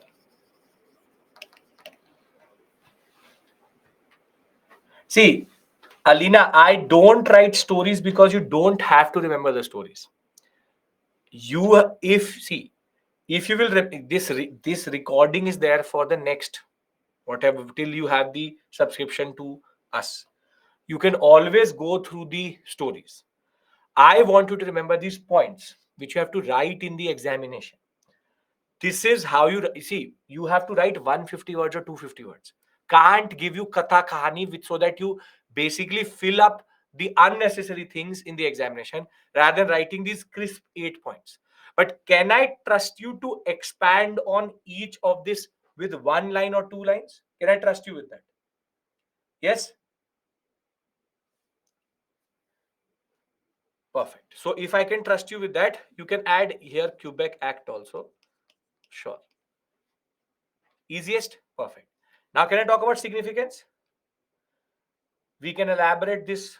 Good for quick revision. Yes. This, see, I'm giving you a snapshot. I've given you a snapshot. So for people who are, for example, going to college or going to work, they can just take a screenshot of this and they can just go through it. And when you don't remember, you can always listen to the story which I told you. So don't worry. As it is, writing stories is not possible within 150 to 50 words. Whatever I've said, I've taken 5 hours. You can write it in 250 words. That is not possible. Okay. Now, why Canada is not liberated? Because Canada was not part of these 13 colonies. Canada was under British administration. Okay. Now, let's talk about the significance. See, if you look at it, in the end, it is a very, very easy because you don't have to write. I have the task of explaining it to you. You don't have the task of explaining it to the examiner. You have the task of writing it in the exam. So your task is easier. Just state the things and leave it. You don't have to go through all the Enlightenment story, the 7 Years' War. No, no. When you write 7 Years' War, examiner knows what you mean, and you should also know what you're trying to say. That's it. Right? This is the 8 causes. Let's talk about the significance. Okay. Now, when we talk about significance, see, at face value, can we see last slide for a minute? You take a screenshot. If it is banned, you will get the annotated PPT, whatever it may be. I want to move forward. Enlightenment, 7 Years' War, Attitudinal Change, Stamp Act, Boston Massacre, Boston Tea Party, Intolerable Act, Continental Congress. Okay. Now, significance. See, if you look at it, it's a useless event. For you and me, for Indians, it has no real significance. But the problem is that UPSC tends to talk about French Revolution and American Revolution in very glorious light. And people tend to talk about these revolutions also very, very significant. So, if I had to, I will write these 4 significances of this whole concept. And the first major significance of the American Revolution is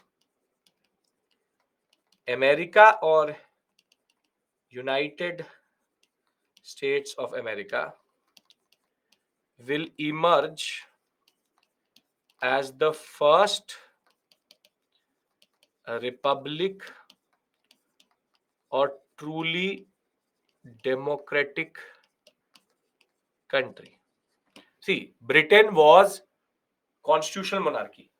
Constitutional monarchy is a compromise between monarchy and democracy.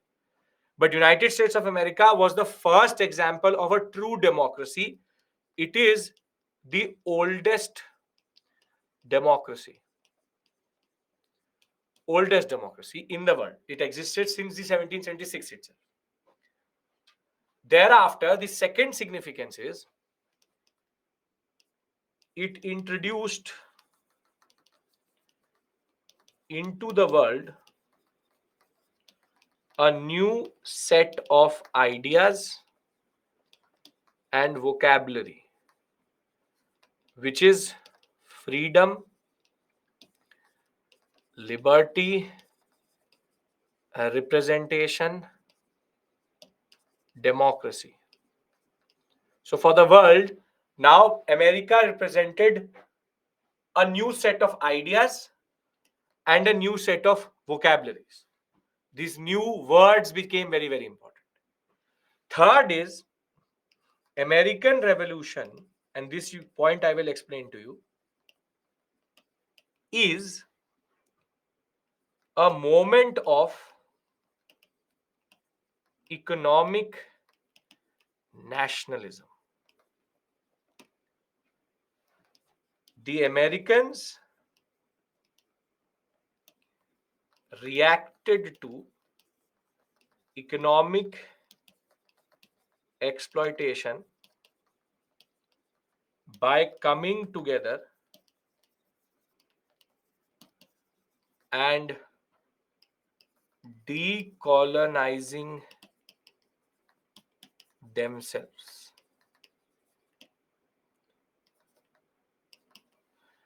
Decolonizing.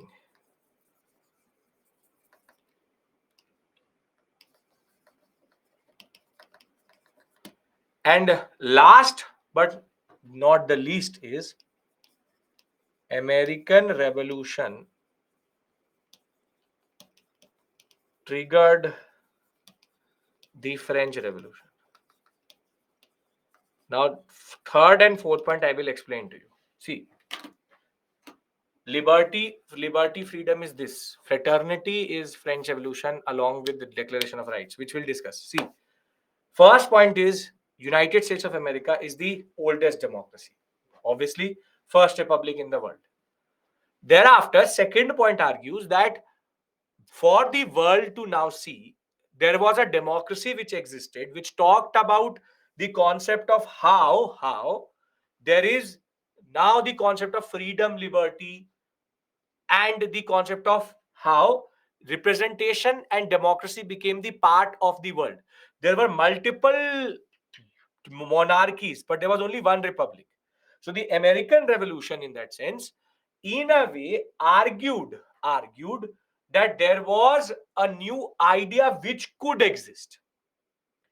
And this links up with the third point, which is that when we talk about nationalism, which is people coming together, it is a moment of economic nationalism. See, the whole syllabus of world history is nothing but different types of nationalisms. So this is called economic nationalism. For France is called political nationalism. Here, against political exploitation, people came together and decolonized themselves. So it is a true example of economic nationalism against what we call as mercantilism. Mercantilism is merchant-based exploitation. They fought against it and they won against it. And the biggest point is, why is the American Revolution important? Because guess who was paying for the war? The war of independence which the Americans were fighting, the French were actually paying for the weapons, paying for the arms and ammunitions, and the French in a way will bankrupt themselves, and that will become the reason for the French Revolution. And the Statue of Liberty, which you see today, is actually a gift from France to America. But the Americans are ehsan faramosh. They forgot what the French did for them, and therefore they did not even help the French in any way or form. But the French Revolution, immediate cause trigger is actually the American Revolution. So, very straightforward point. The question which will come in the examination, I will show the old questions to you. Very simply, is what is the cause and significance of the American Revolution? If we are clear with regards to these points, and you will understand the significance of the American Revolution more when I'll teach you French Revolution, can we end this topic here, take a break, and come back and start French Revolution? I'll give you a question. I'll give you a question so that you can understand what type of question can come. Spanish are not in this picture as it is. I'll give you a question. I'll give you a practice question. See, practice question.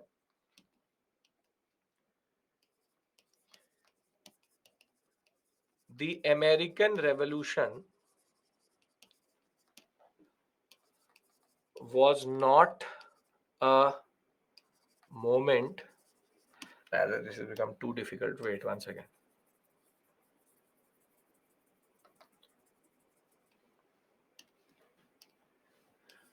The causes of the American Revolution go beyond the intolerable acts. Comment. Can you write this answer? Basically, what do you have to take? This means French helped independence, in turn had invited own economics. Yes, Ilma. You can write this question. You will get questions from me from time to time. You will get it on Saturday also. But this is the question which you have to go. This is basically a question of causes. You have to talk about what happened before it also. So let's do one thing. Let's take a break and we will come back and start the French Revolution. Now, what I will do is I will pick up the pace a little bit. Till this point, it was about oiling the machinery. अब ये गरम हो गया, machine गरम हो गई. So now I can actually teach you at the pace I want to teach you. I'll pick it up a little bit. I'll show you. It's not very quick, but now we need to see it from a different perspective. And I will tell you why this event is also important. This is the most comical event which ever happened in the world. Okay. Discuss all causes, extra focus on intolerable act. Yes, Abhishek, perfect. Can I take a break? Please, I want everybody's yes. I hope all of this made sense to you. Great, perfect, great. I want everybody's yes. This is where we are transitioning to module number 2. Okay. Now, we'll come back at 8:05. And when we come back at 8:05, we will start French Revolution. So see you at 8:05. 10 minutes I standard give you. If I think I need to give you one more break, I'll give it to you later 5 minutes. 8:05, module number 2.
Welcome back.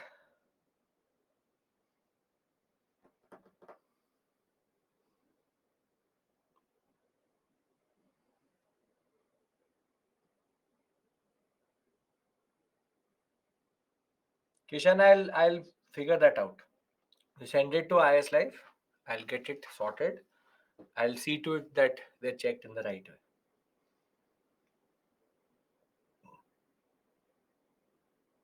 Yeah, but any day, Prince. Any day.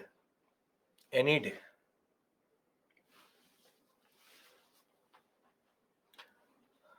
No, no, Anjali. First module I always teach like this. Once you start to understand the point of it, then you will automatically start to pick up the pace.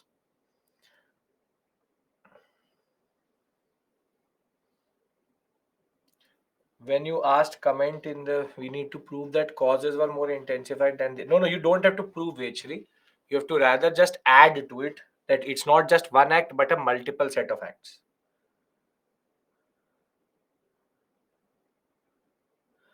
Chituri, you will see why. We'll see.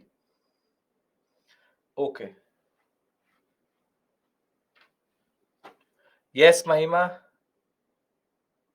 The introduction, Ilma, is going to be about America's process of getting exploited by the Britishers. The introduction will always be about this, which is the context of it.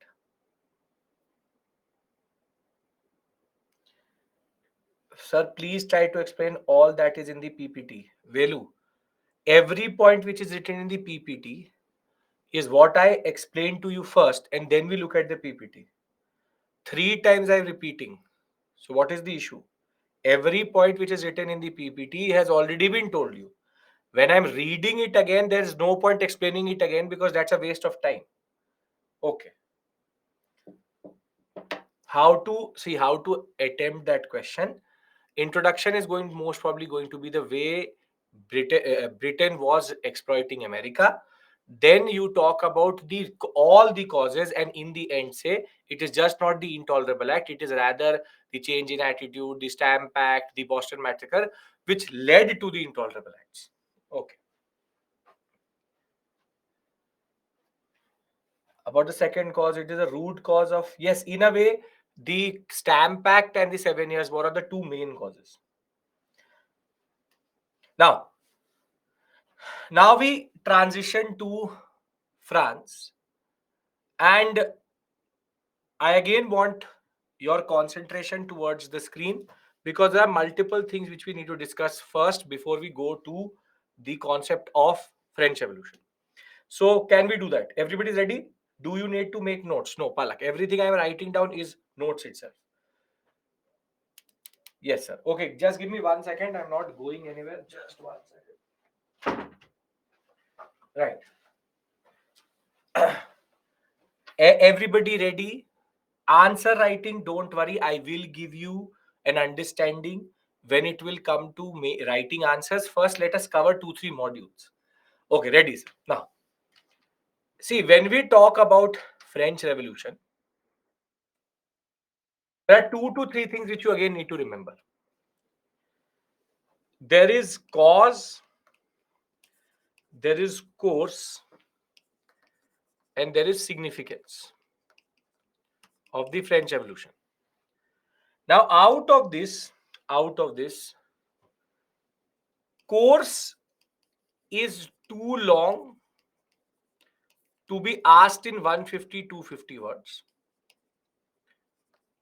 And the questions again are made out of these two areas, which is cause and significance. Now, I always get this question later. So then why do you do the course with us? Because if I don't tell you the course, you will not understand the causes and you will not understand the significance. But the questions are coming out of this area, and all questions till this point from this sector have been from this area only. So first things first, the course is quite long. It's a very long story, but I will tell you that story in the most easiest way possible. But you don't again have to get caught up. Why am I telling you this? Because we have to do smart study here, and you don't have to get caught up into random small details which really don't matter. What matters is cause, which I will do with you in detail. I will do significance with you in detail. But course, I will tell you as a story. I will ask you to bring a pillow. You can just lie down and listen to the story and enjoy it. Because the French Revolution is nothing but a very big comedy show. And that I will prove to you and that I will show to you when I will discuss the course of it. So the first things first, the purpose of the discussion of French Revolution and is cause and significance. First thing, clear. Is the purpose clear?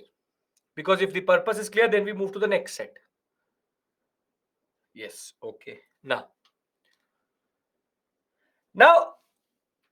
the French Revolution is argued to be a very major revolution, something which shook the world, something which is so path-breaking, this and that.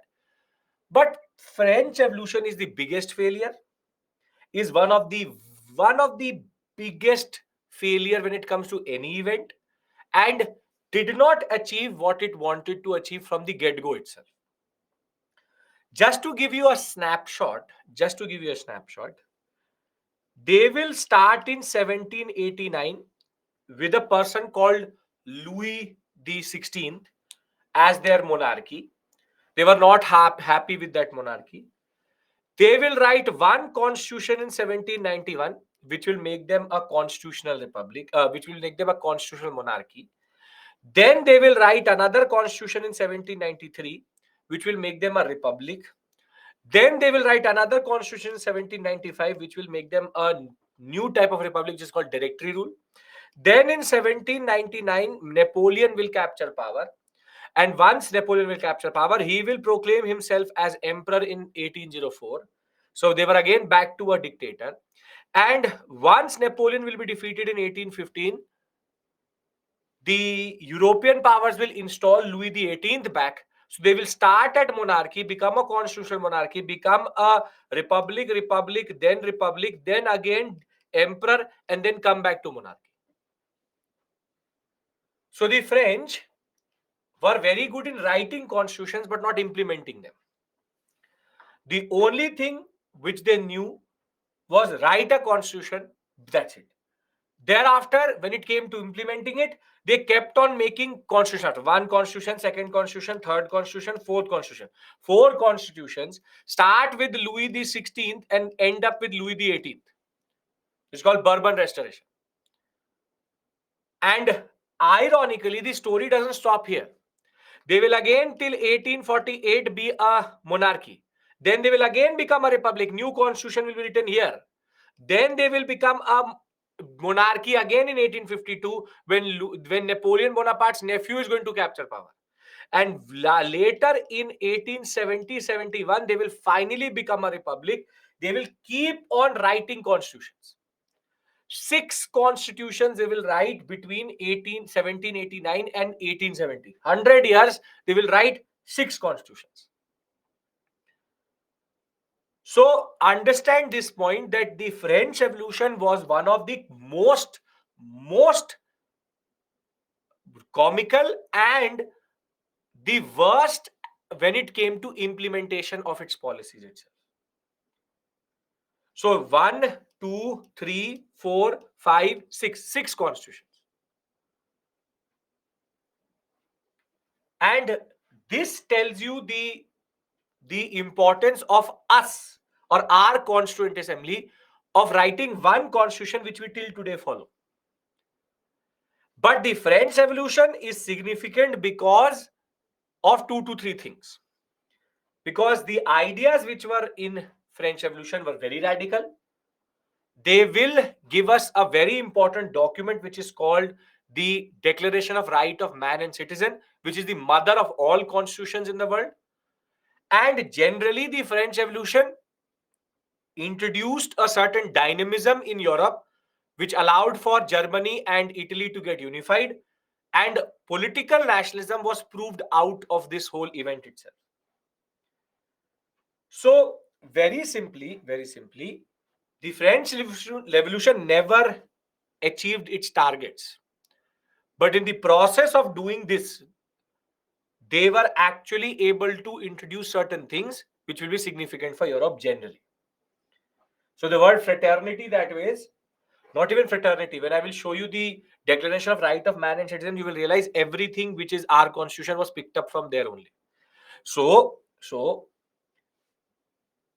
can I now discuss the causes of the French Revolution whilst knowing that this is the merry-go-round which they are going to play later?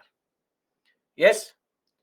So you now understand the purpose and you understand the basic story, how it is going to play out actually. Okay. Now, for the people who have not seen the old maps of Europe, see, this is France, this is Spain, this is Portugal, this is Great Britain. We are talking about France here right now. At this point of time, there is no Germany or Italy. Rather, there is something called the Holy Roman Empire. There's nothing holy about this empire and there's nothing Roman about this empire. But basically, because this emperor got the the sanction of the Pope, it is called Holy Roman Empire. And then there is two big countries called Prussia and Austria. Not Russia. Russia is here. Prussia and Austria. So France had three major neighbors. One, Holy Roman Empire, Prussia and Austria. Just remember this geography. But when it comes to mapping, we will discuss the maps of Europe in much more detail when we go forward. So, the discussion which I start with you right now are the causes of the French Revolution.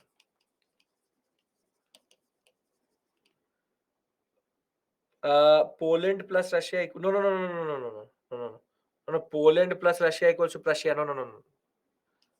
It's not that. There is Prussia is nothing but now Germany.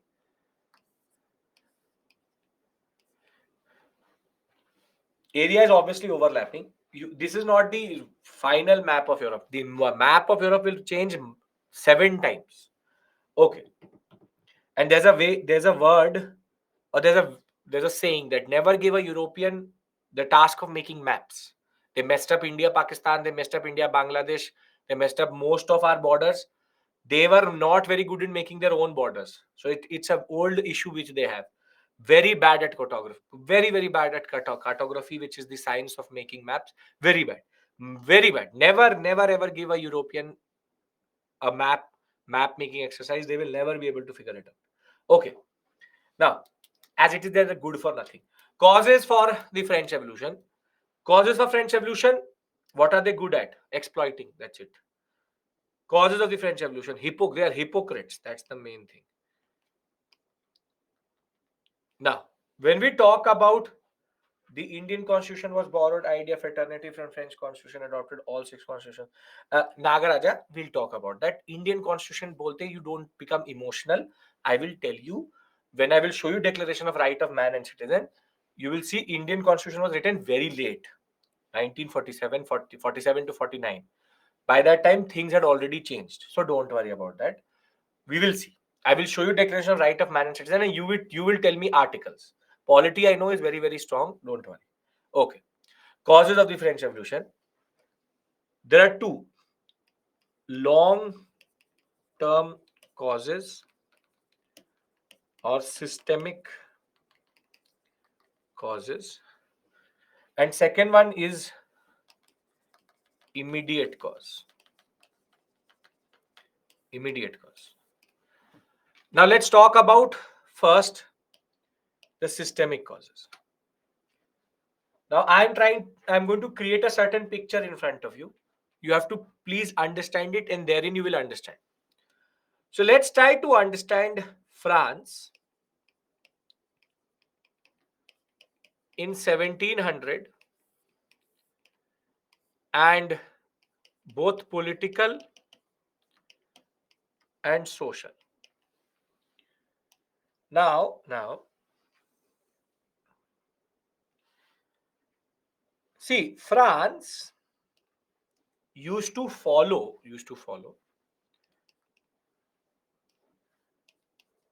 France used to follow what is called the three estate model of society. Estate means strata. Strata, you want to write strata or order or section. Three strata based section society, and this is called the ancient regime. This is not the wrong spelling of ancient, it's the French spelling of ancient. Yes, or level, whatever you want to call it. So it's called the ancient regime. Here you have the monarch, the king, and the kings which France used to have come from a dynasty which is called the Bourbon dynasty, not the biscuit one, but the biscuit has taken the name from here, Bourbon dynasty. And Bourbon dynasty, they were very kind to UPSC aspirants because they used to mostly take the name Louis the 15th, 15th and 16th. These are the two person who are very, very important to us. Louis the 15th and 16th. They should take Louis 1, Louis 2, Louis 3, 15, 16th. So easy for us to remember. Now this is very standard. This is very standard monarchy, Bourbon dynasty, Louis 15th and 16th. However, it is the structure, as I said, please write T in ancient spelling. Listen to me, Munna. I said this is not the English spelling of ancient regime. It's the French spelling of ancient regime. It's written like this only. It is not the wrong spelling. Listen to me. I said that when I was writing this itself. Okay. Now, there are three stratas in which the whole society is divided into. This is called first estate. This is called second estate. And this is called third estate. The first estate are the clergy. Which is basically church bureaucracy. The second estate are the nobles,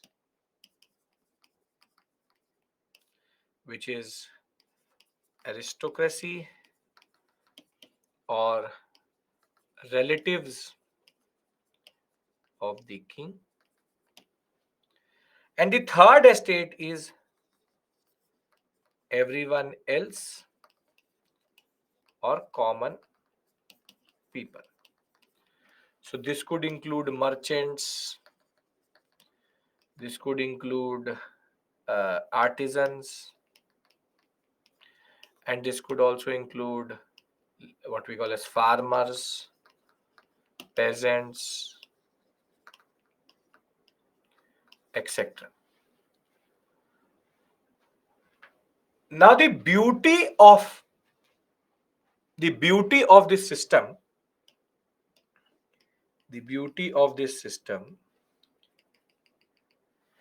and why it was so dangerous was that they represent 1% of the society, they represent 1 to 2% of the society, and they represent 97 to 98% of the society.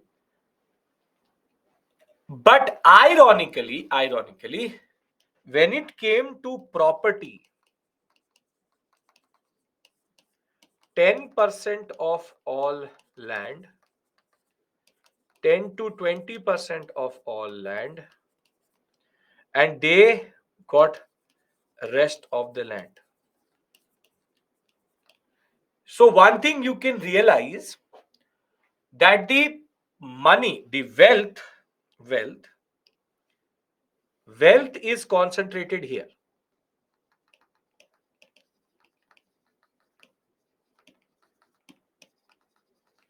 concentrated here. And more than that, the people got the land which was not very, very fertile, very standard, useless land they got.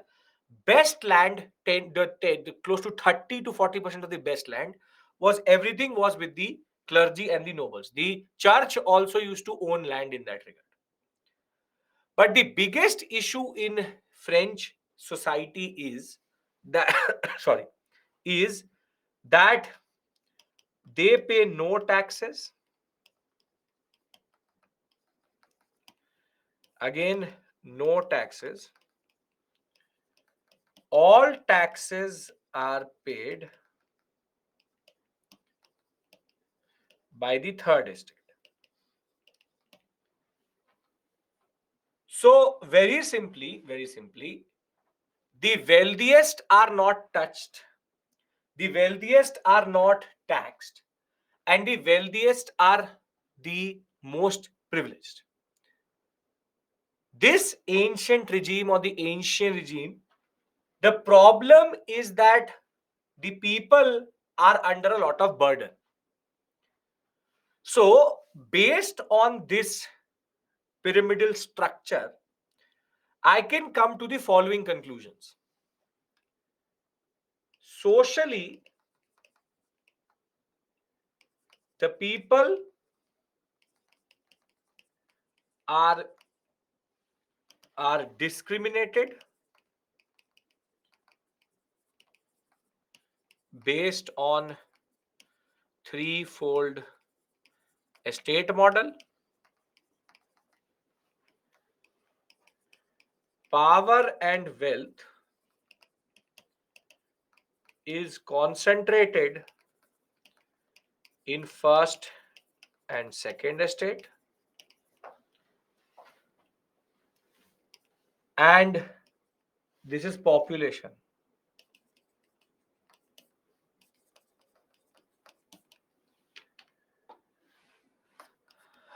Third, all tax burden is on the poor section of society. So I can, in a way, argue that the common people were frustrated, discriminated, and angry with the three estate model. Will this conclusion be valid? Will this conclusion be valid? Yes. Anybody has any issue in understanding France socially? No? Anyone? Come on. Social profile of France. Anybody has any issue here?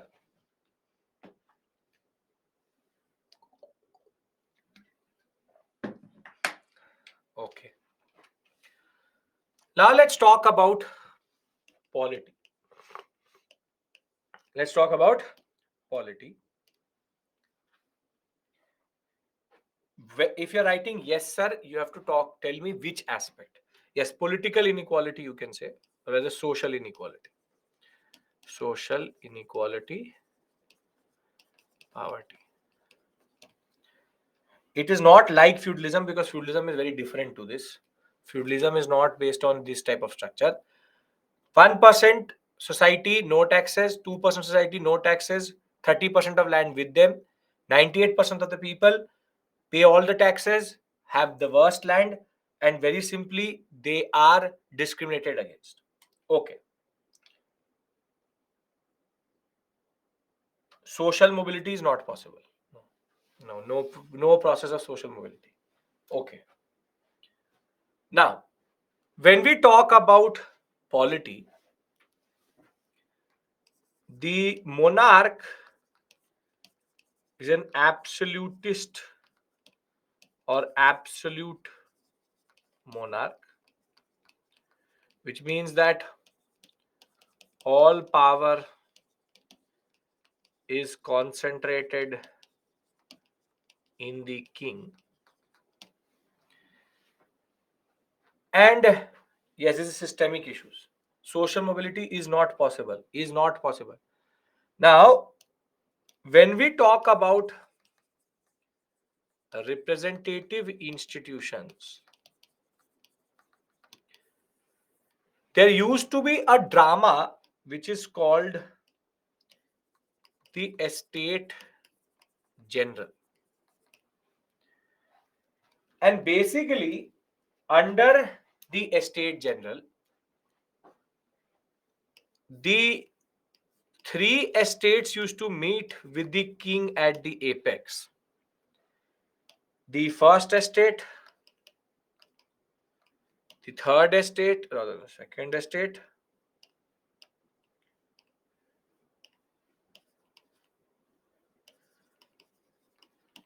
and the third estate used to meet together, and very simply, though there could be, for example, 100 representatives, again a hypothetical number, and here you could have 800 representatives because they represent 1%, 98%. The problem with this system is that if you go by the number of representatives, who should win the decision making when it comes to total number of representatives? Third estate. Vejshi will talk about monarchy dictatorship. There's a difference between consent and sanction. That's a different issue altogether. We'll discuss that. Third estate should win on numbers. But what they did was they gave each estate one vote.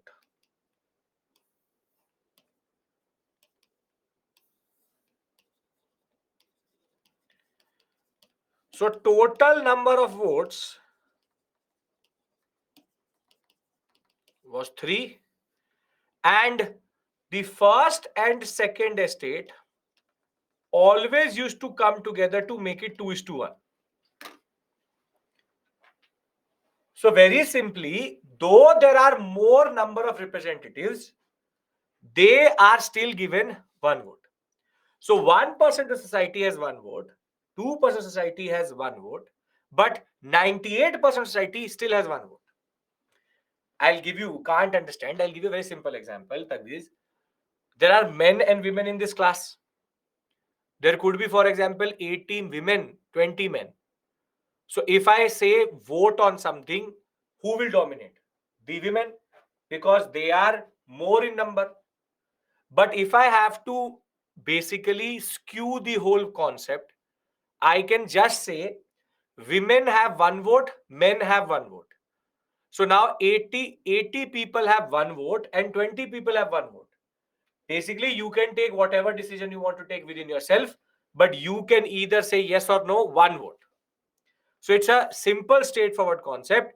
You undercut the majority by giving every estate one vote. So basically, 2% of the society has two votes, but 98% of society has one vote. So if there was any form of decision making, it becomes obvious that the second and the first and second estate would always dominate, because both of them used to come together and basically rally against the third estate. So Deepika, refresh. So very simply, the estate general is a politically discriminatory model. And more than that, the estate general had not been convened since 1614. Since 1614, it had never convened itself. So if I bring the political plus social together, can I come to the following conclusions?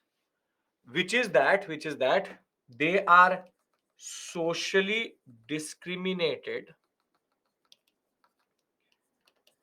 social inequality, and third estate has all the burden. France, rather we'll not say France, but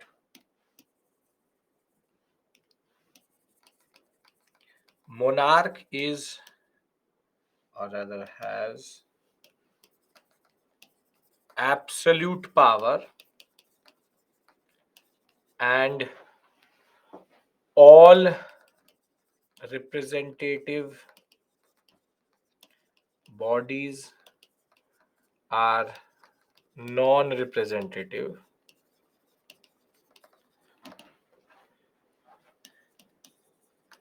Estate General did not convene after 1614 and was also designed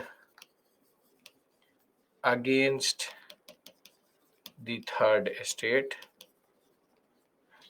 So, if I argue that there is political and social frustration, again, the conclusion would be valid.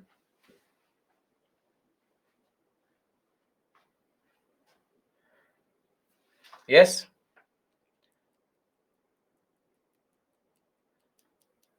Yes, no, everybody's following me. A state general did not convene after 1614, which is that they never called this representative body. And second is that it has been designed in such a way that the people get the least amount of votes, so they are discriminated more. So it's a socially and politically discriminatory system, which is based on frustrating the third estate, pushing all burden on them. All burden on third estate, all power with the monarch and first and second estate.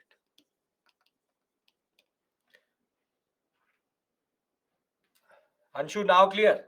Okay. If people were discriminated, why were they were not doing anything for the due share? Now again, fourth point, Yash, I've repeated. Understand this point.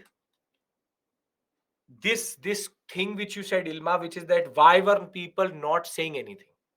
See, this is a very 2023 constitutional person saying this, that why didn't they fight for it? You try to fight against a monarch, he'll get you killed. These are monarchies. Protest. We will fight against somebody. This is my right are not things which are used in ancient regime France. Please understand this point. That this 2023 individual who will protest on everything doesn't really make sense or cannot really operate in a 15th 14th century context. You go and protest, people, they will literally burn you and nobody will say anything also.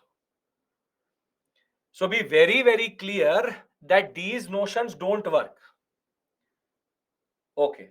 Who vote in terms of third estate who are eligible to vote? What is the criteria? Again, that is of no purpose to you. The representatives are chosen from within. They are representing it. They can vote within themselves however they want to. Still, one vote will be counted for.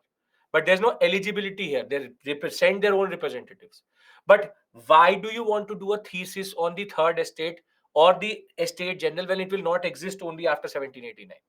Whatever I have written on the screen, these 4 points, are they clear other than unnecessary points which really don't matter to me? Okay. The number of commons are largest compared to first. They can protest against him. Rahul, again, this is your 2023 people say. Then very simply, there should never be any problem in any country then. People always outnumber. Then how is that only handful of Britishers ruled us? Then in 1700, when 1765 they got Diwani, 1800 every Indian should got up and slapped the British, or everybody would have died from the slap itself. That is not the way things work. That people, there in that sense, every dictator, all dictators, only one man. He will have how much? 5 lakh army, but people are 10 lakh. Then this is again your innocence speaking. This innocence I will remove from you. If this is naivety called, this is called naivety, innocence hai, that you've read in polity that you have the right to protest, so you will protest, and then when somebody is going to protest, you will get rights. That is not the way history works. Throughout history, only one man has always ruled. And not even talked about that.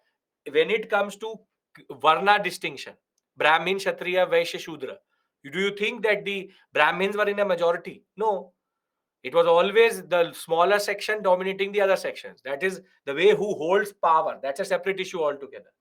We are not here to talk about that, but this innocence you have to remove from yourself, which is that, okay, I will protest, I will get something. Nobody really cares. And I'll tell you one thing, you go and protest right now. Will something happen? Will something change? You tell me. Are protests happening in India today? Yes or no? Yes, they are happening. Is everything changing according to protests? When in a democratic system, when you need a certain very big political will, as of right now, multiple people are getting killed across the world. Multiple people are getting killed across India. Have we all come together against that issue? No. So doesn't the earth is going to most probably heat itself so much that we will all die automatically? Still everybody wants to do. This is innocence. That for you, this is called hindsight 2020. That we looking back towards the French will say, why didn't the French rise? Why aren't you rising against all the discrimination which you feel today? Israel, Palestine, Ukraine, Russia, NATO, West, everywhere, Africa, everywhere, same situation. Okay, that is why we are here. Now, world history opens up your mind quite a lot. Okay, can I go to the economic now? Yes or no? Okay. Yes, Ritika, in a way, yes. Now, let's talk about the economic.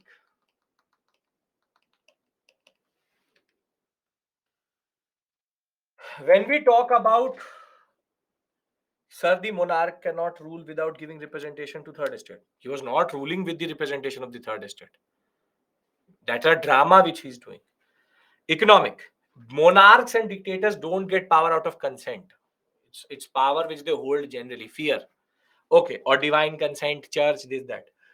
Economic. Now, economically, the monarchy,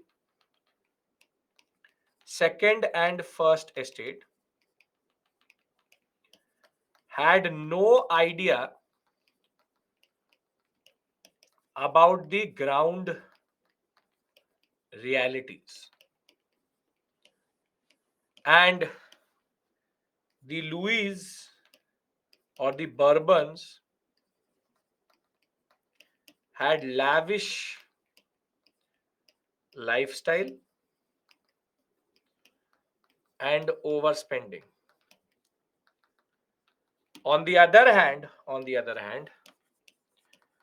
artisans had very meager wages, long working hours,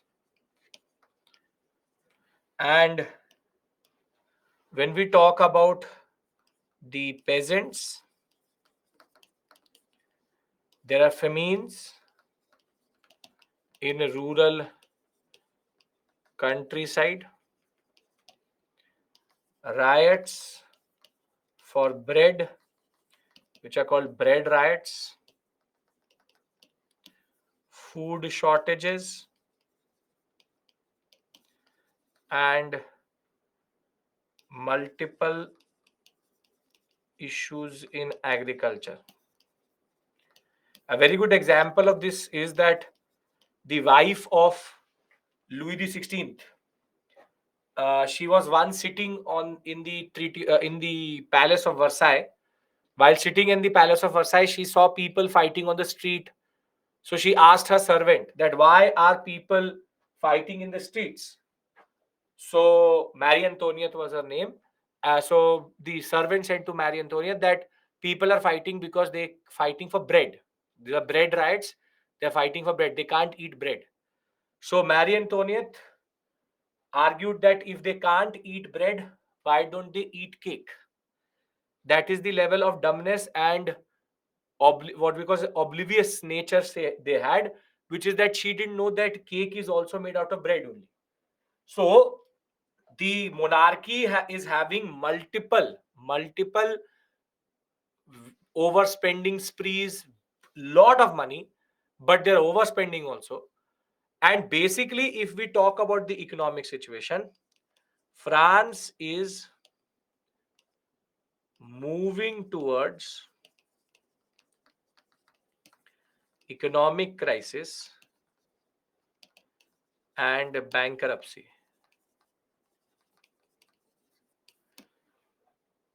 And they have no central bank also. They have no central bank. So whatever Louis the 16th. So whatever they have, they are borrowing it from people at very high interest rates. The simple, straightforward point is artisans are under distress, peasants are under distress. The kings have no idea what is happening on the ground. Multiple famines will happen just before the French Revolution in 1788-89 itself. There's something called the Great Fear, which is going to be there, in which people thought that the first and second estate is removing the food so that the third estate dies. And there was a concept that the third estate will be killed of starvation. There's hunger, there's starvation, there's economic crisis. The monarchs have no idea about it, and generally, no central bank is there. And that is the point which you need to understand economic. So, if I add political plus social plus economic, that is a good question. I'll come to that. They were so dumb that they actually were bankrupting themselves whilst giving loans to the Americans. They started with a surplus of 110 million francs, and by the time the Americans got independence, they were at a deficit of 100 million francs. So they actually did not even understand their economic situation in the right way. So if I add social, political, economic, social discrimination, political frustration, and economic crisis, add to it standard issues, which is corruption, non-functioning judiciary, church's power was strong, no commercial policy, no strong navy, kings were clueless, and you get all the systemic issues. Anybody has any issue in the systemic? I will read it out from the PPT, because then I want to talk about the immediate. Now, do you get it why the French were so useless in India, or were so late to come to India also? Which is that they had no clue what was happening. And when it came to Anglo-French rivalry, the English were very efficient. They were mostly writing, either they were clueless or writing constitution. That is the basic thing. Okay. Can I read it out from the PPT and now move towards the immediate causes? Okay. France was the last one to arrive to India, yes. Now, let's read this out. So when we talk about the ancient regime, heavily segregated and unequal society, the society was divided into three: clergy, nobility, peasant, and bourgeoisie. See, this word bourgeois or bourgeoisie, burgess or bourgeoisie is used for commercial classes. bourgeoisie is not a Marxist term, it's a French word for commercial classes, middle class. So bourgeoisie is a word used for that. Thereafter, when we look at the way, when we look at the way we divide the three, clergy is 1% of society, owned 10% of land, paid little to no taxes, state within a state. Basically, the church had too much power. The nobility, on the other hand, 2% to 1% of the society, 20% of the land, paid again no taxes. Commoners, 98% divided into bourgeoisie, artisan, laborer, farmer, entire tax burden on them, highly dissatisfied because of corruption and feudal setup.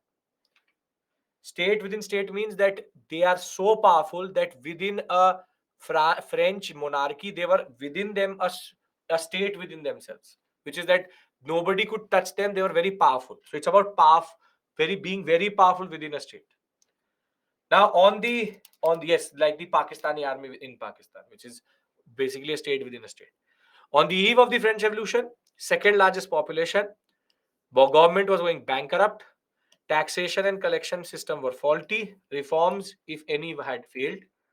And when we talk about the economic causes or economic issues, extravagant lifestyle of Louis the 15th and 16th, they had fought unnecessary wars.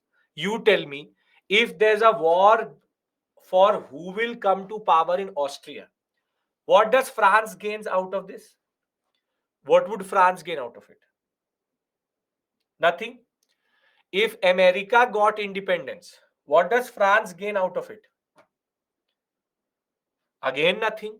So these emperors had no understanding where they were actually investing.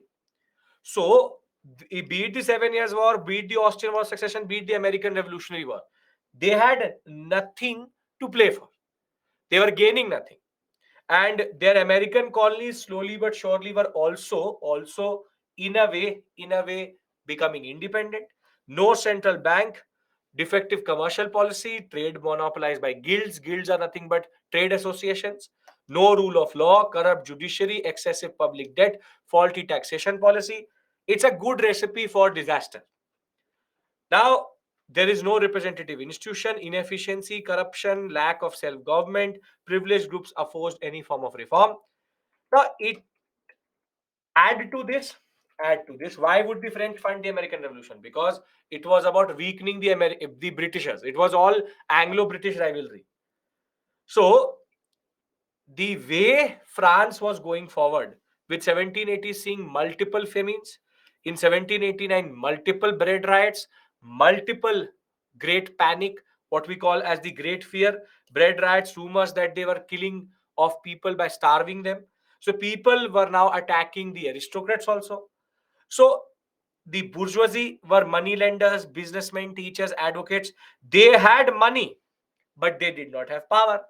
The problem with the bourgeoisie is they have money, but they cannot have any form of social mobility. They will still remain the third estate only. They have meager hours, meager wages, long hours. Farmers are landless, hunger and poverty is what actually prevails. High tax burden is there. So, socially and everything, if you see, it is a proper recipe for disaster. Now, if we understand these things, I would like to now talk about immediate causes. Immediate causes. Can I talk about this? Why lack of bread in this country? Multiple failure of harvest is going to lead to no wheat production, so bread is not there. Okay. Are we all clear with systemic? This is the question which is going to come in the examination. Discuss the causes of the French Revolution. Systemic causes, clear. How will we consolidate these points in the answer? You will write political discrimination, no representative institution. Socially, the three estate model was based on whatever I've given you is an explanation. Every point which is given in the PPT, you can write it as a point in the examination. So I have to explain it to you. That is, I'm elaborating it. In the end, once we finish French Revolution, I'll give you cause and significance on one slide. Don't worry. What is great fear? The fear that people are getting, aristocrats are killing the people by starving them. There were no major industries in any country as of right now, except for England, which we'll talk about in Industrial Revolution. Okay. Now, immediate causes. The first one is something which you already know, which is the Enlightenment. Now, the Enlightenment, which impacted both America and France, was developing in France itself. And here, you have Montesquieu, you have Voltaire, you have Rousseau and Kant, along with Locke, who were arguing about multiple things. Montesquieu, Locke, constitutional government, separation of power, while Voltaire were arguing about separation of church and state. On the other hand, Rousseau, Kant, social contract. All of this added new feeling, increased the frustration,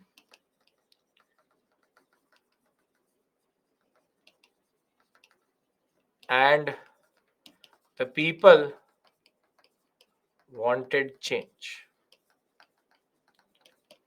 So if I bring in political plus social plus economic plus ideological,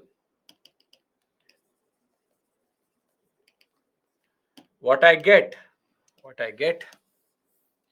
is political frustration, social frustration, economic distress, and people with new revolutionary ideas. And this is basically the context for the second immediate cause, which is nothing but the American War of Independence. Because the French were funding it, France was now in debt, and we have the French monarchy is bankrupted, and the solution to this crisis will trigger French Revolution. Now, this is basically the gist of whatever we've been doing for the past 1 hour. Now, is this clear? Does this whole slide make sense? Because now I want to talk about the course. Does this make sense? See, as it says here, the French Revolution, the American Revolutionary War worsened the fiscal situation of France, spread of revolutionary ideas, and thereafter you have the French Revolution course, which I have to discuss with you. But till this point, do we understand what we're doing? Montesquieu, spirit of law, talked about constitutional government, separation of power. Voltaire talked about how superstition should be removed and reason should be important, rationality, and corruption in the church is not good. Talked about the king, if not needs to be changed, needs to be benevolent despot, do good for the people also. And Rousseau is the one who's talked about social contract, that man is born free but is everywhere in chains, which is the fact that once we are born into society, there are multiple ways in which we are tied down. All of these ideas will influence the people. So, what is written on this slide? Is it clear? I want 110% assertion from everyone. Half an hour, then storytelling will happen. Is this clear? Everyone, come on.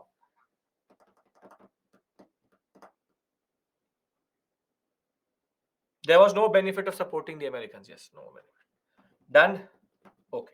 Social contract is the fact that we all give up certain amount of our liberties so as to create the states. The state is created from the people and not the other way around. Okay. Now what I want from you now is, if you're sitting, go into a relaxed position. If you're lying down, get a pillow. I'm giving you 1 second, 10 seconds to get a pillow, get some cushion, because now I want you to sit back and relax. Because very simply, the point till which you needed to concentrate and pay attention is over. Now you just need to chill and listen to the comedy called French Revolution. If you have become comfortable wherever you are, for half an hour, I want to tell you the gatha or the katha of French Revolution, which is which is only going to become more and more comical as it goes on. It is not my history, so it is comical to me. Maybe the French will not like it, but how do I care? That is the basic point. Yes. So I drew a lot of joy in telling this story. So ready to hear it? Everyone's comfortable. Half an hour of simple, straightforward storytelling. Tomorrow, what we'll do is we'll finish French Revolution, and tomorrow the last major big module, which is unification of Germany, Italy, heavy module, last major heavy module. Thereafter, everything is going to become easy. Okay, you can lie down, you can do whatever you want, you can take the phone, just listen to me, simple, straightforward. Okay, constitution khelenge ab. So now the facts, the people, the names which are important, I will tell you later. Just enjoy it. So, scene set, opening act. The French finance minister, his name was Necker, and Necker goes to Louis the 16th, and he tells Louis the 16th that there is a problem, and the problem is that the French have bankrupted themselves in the process of helping the Americans. We started with 110 million francs, and now we are at a deficit of 100 million francs. So Louis the 16th says to Necker, "Bhai, ab kyun aaya? Why have you told me this now? Why are you telling to this me now? What's the point of telling me now that we have already national debt?" So what Louis the 16th does is that he removes Necker. Standard thing, dismiss the person. Now Louis the 16th appoints the next finance minister, and his name is Calon. His name is Calon. Now, Calon, Callone, Calon needs to find a solution for this crisis. So what he does is that he, rather than calling the estate general, calls a smaller body of it. It is called the Assembly of Notables. In the Assembly of Notables, as it says, notable people used to come out of the first, second, and third estate. Matlab 4, 5, 6 doesn't really matter. Some notable people used to come. Now, to the Assembly of Notables, Calon says a very simple, straightforward thing, that France is in a fiscal crisis and we need to generate more revenue.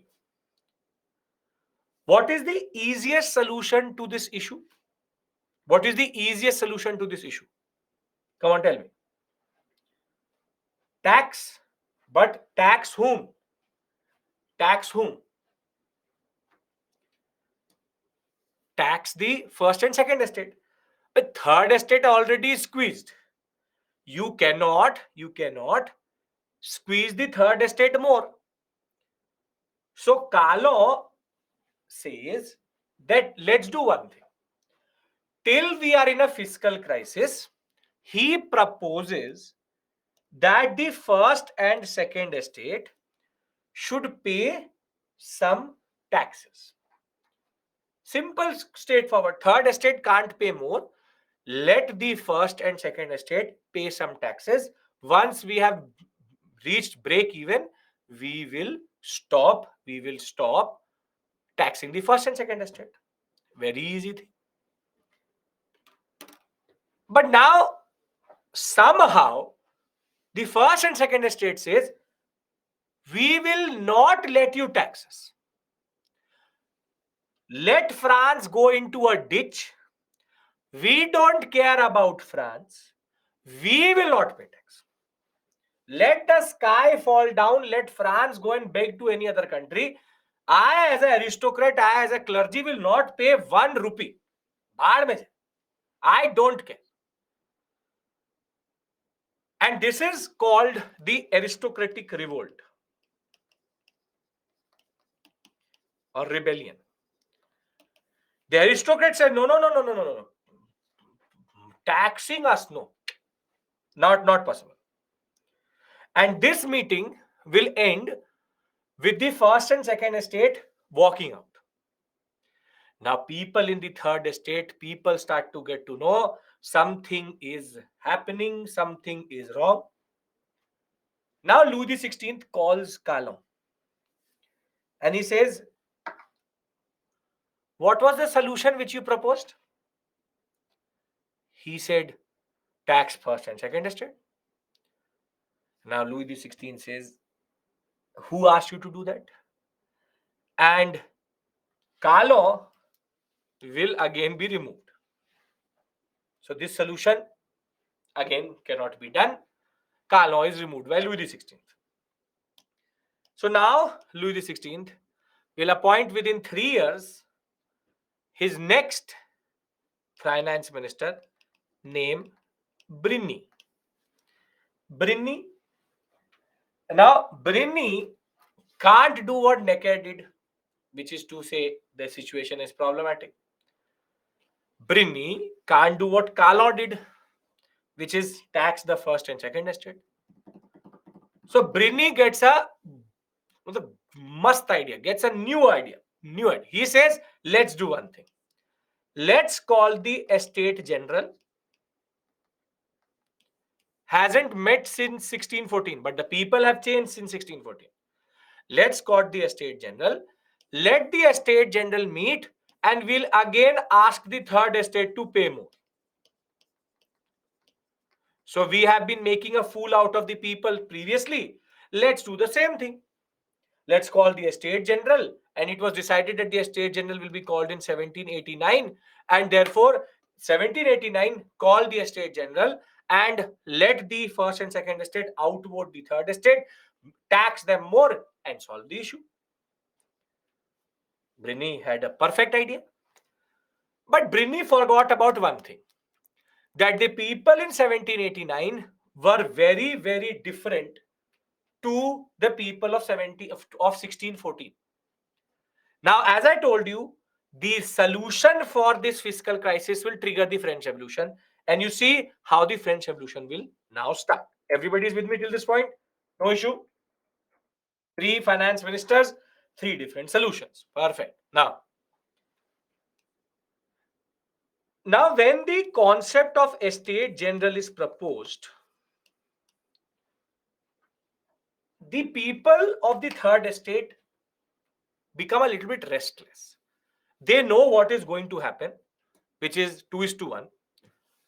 So the representatives of the third estate go and meet in the Versailles Palace Louis XVI. And they say to Louis XVI that, okay, we understand that for centuries this system has been there. Please give more representation to the third estate. So Louis XVI says, pehle bolna tha. You should have told me beforehand. Okay, if you are 600 or 900 representatives, let's increase it to 1100. I'm giving you a very hypothetical number. It's not the right number. It's a hypothetical number. He increases it by close to 300 to 400 more representatives. But increasing the representatives, does it change the number of or the vote share of third estate?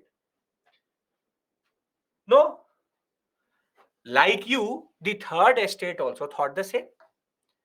So the third estate people said, okay, you are making us 1100, but give us one more vote.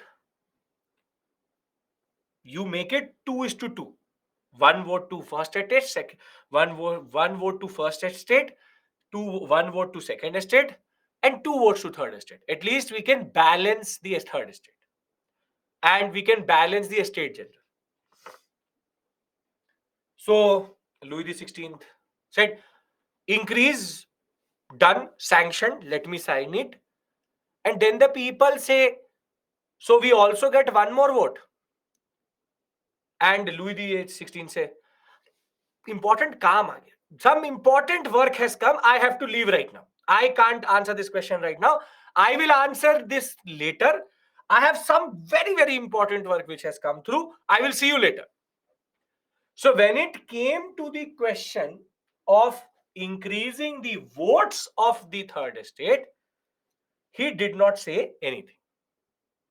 And now the third estate got to understand that he's just increased the representatives, but he's not given us that vote.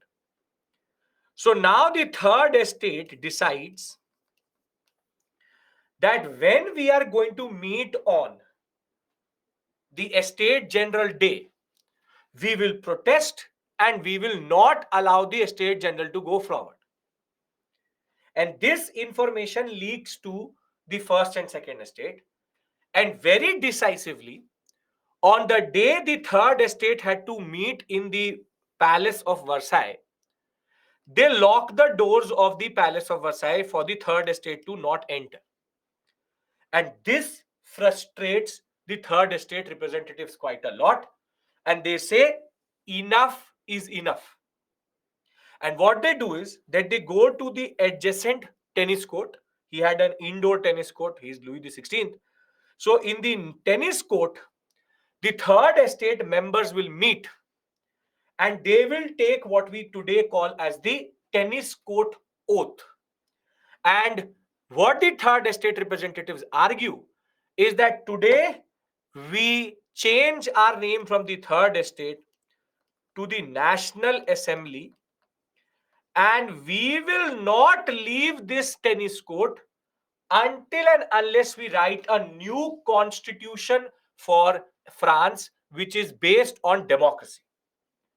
So you see how Brittany triggered the French Revolution. Now the French Revolution has begun. The third estate has rebelled, and now it is saying, we want a new constitution. We as the National Assembly will write the new constitution of France, which is the National Assembly will write the new constitution of France, and now France will become a democracy. The first and second estate realized that they had done a mistake. They will go towards the National Assembly.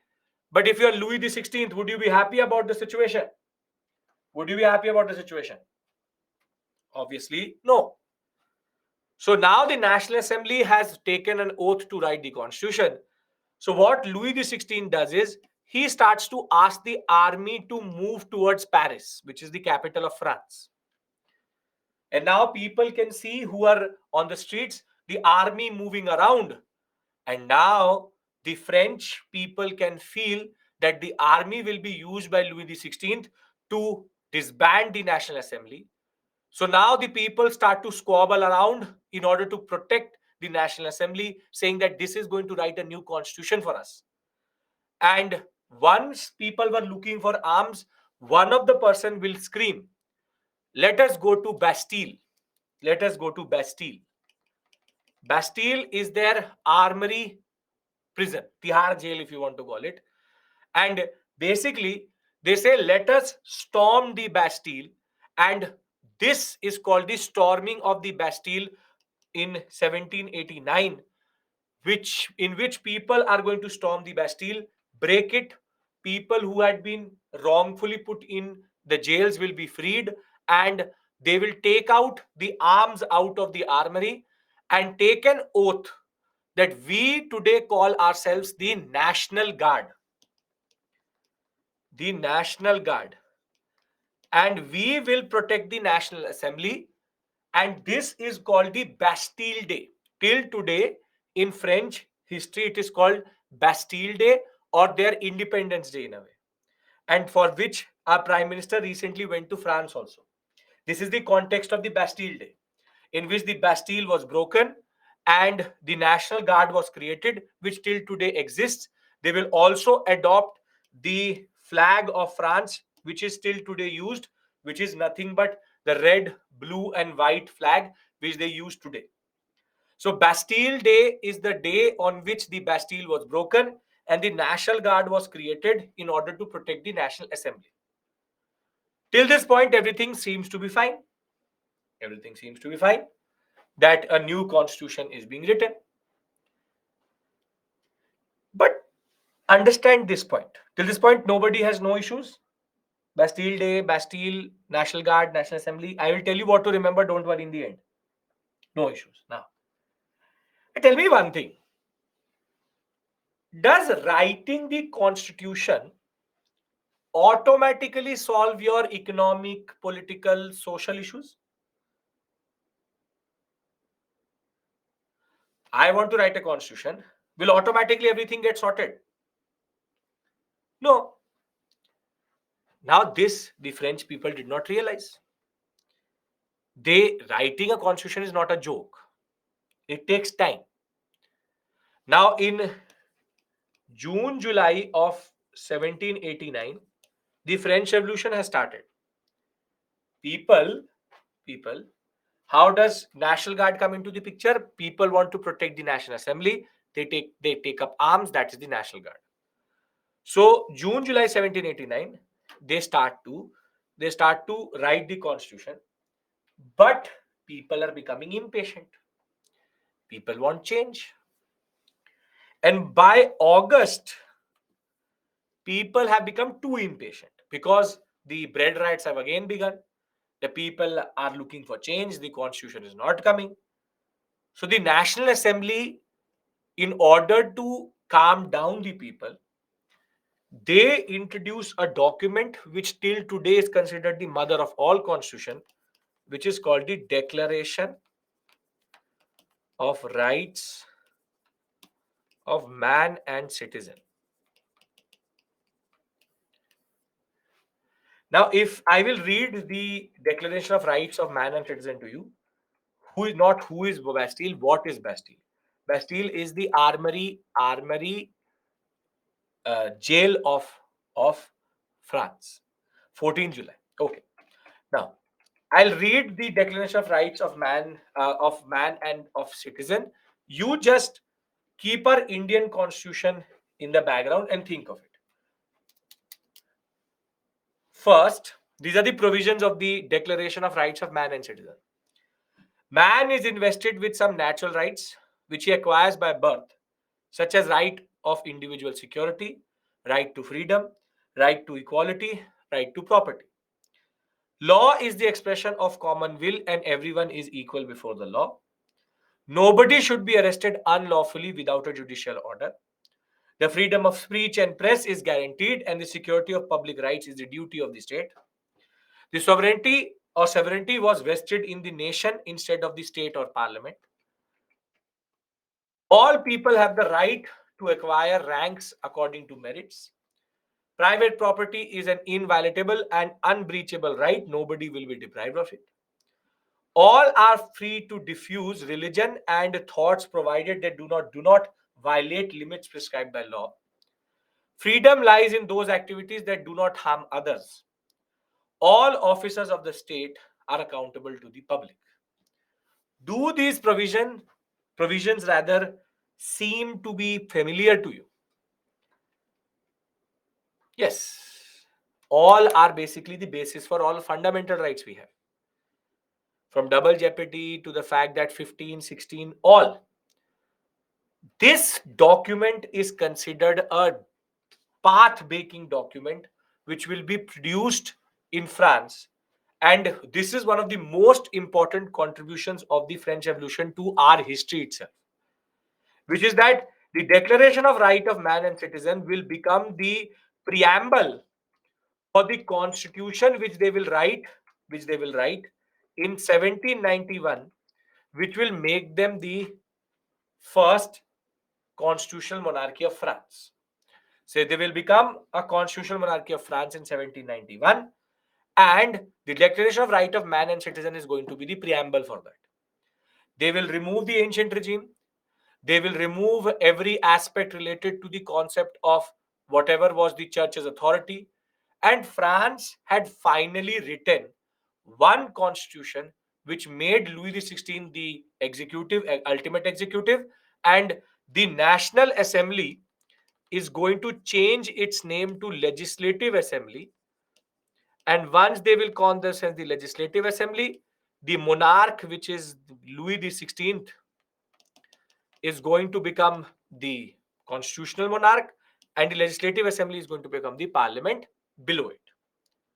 So, liberty, fraternity, equality were the principles on which this first constitution was produced, and everybody was happy about it. Everybody was perfect about it. Clear till this point how the first constitution is written and why the Declaration of Right of Man and Citizen is important. Okay.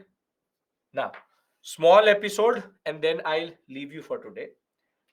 See, France ideally should have stopped here.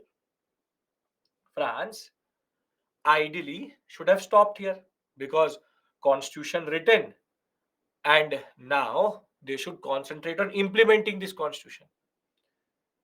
This is where France should have stopped. Now, if I'm Louis the 16th, would I be thrilled about this development? This new constitution which has come through? No. Now, Louis the 16th, in the fear of people burning him alive, signed this document, but he was not very happy. So, what he does is that he sends a message to his fellow monarchs in Austria and Prussia that he says to Austria and Prussia that look what is happening in France. Dekh raha hai Vinod? That look what is happening in France. If you are not going to intervene, same thing is going to happen in your countries also. I am Louis XVI, I am from France, but if you will not stop the French Revolution, you Austrian and Prussian king, then it's the same thing will happen to you and you will also become a constitutional. Now, basically, what Louis XVI proposes to Austria and Prussia is that you do one thing. You attack France, defeat the Legislative Assembly, and give power back to me. So basically, he's a proper traitor. He is acting like a traitor. See, because the power is with the Legislative Assembly, Louis XVI wants Austria and Prussia to attack France, defeat the Parliamentary Legislative Assembly, and then restore the power back to Louis XVI. Why would they give back power? Because monarchs scratch their own back. Ek hi thali ke chatte batte, as we say. That muhavara basically, that all of them have their own understanding. Will they give back power or not is a separate issue altogether. Austria and Prussia, very simply, all politicians are the same. Austria and Prussia, he proposed that you attack. Now, in the Legislative Assembly, two factions were developing. One are called the Girondinists and the other one are called the Jacobians. See, the Girondinists or the Gerodians were the ones who were the allies of the king. They wanted constitutional monarchy. And they controlled the Legislative Assembly also. But the Jacobians were headed by a person called Maximilien Robespierre. And they were not happy with the constitutional monarchy. They said France should become a republic.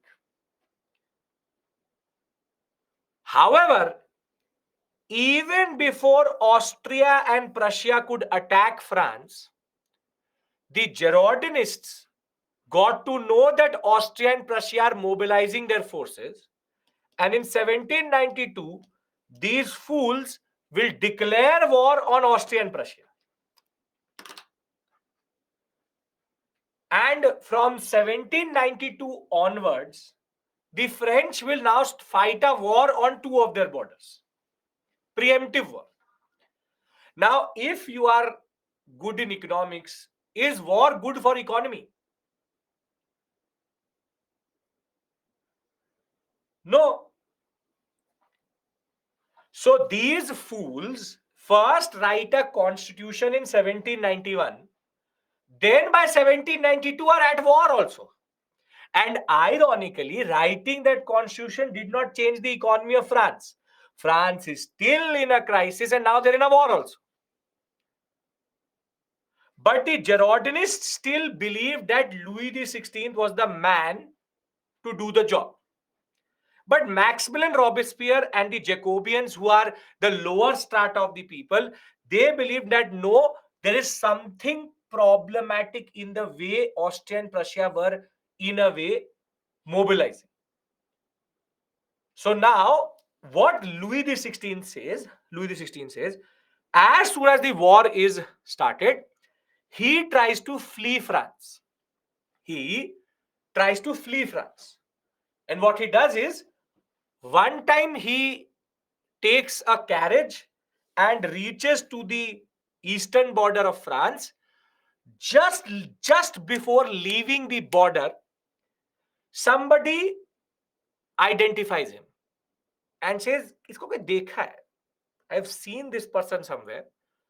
And Louis XVI and his wife, Marie Antoinette, will be identified and brought back to Versailles.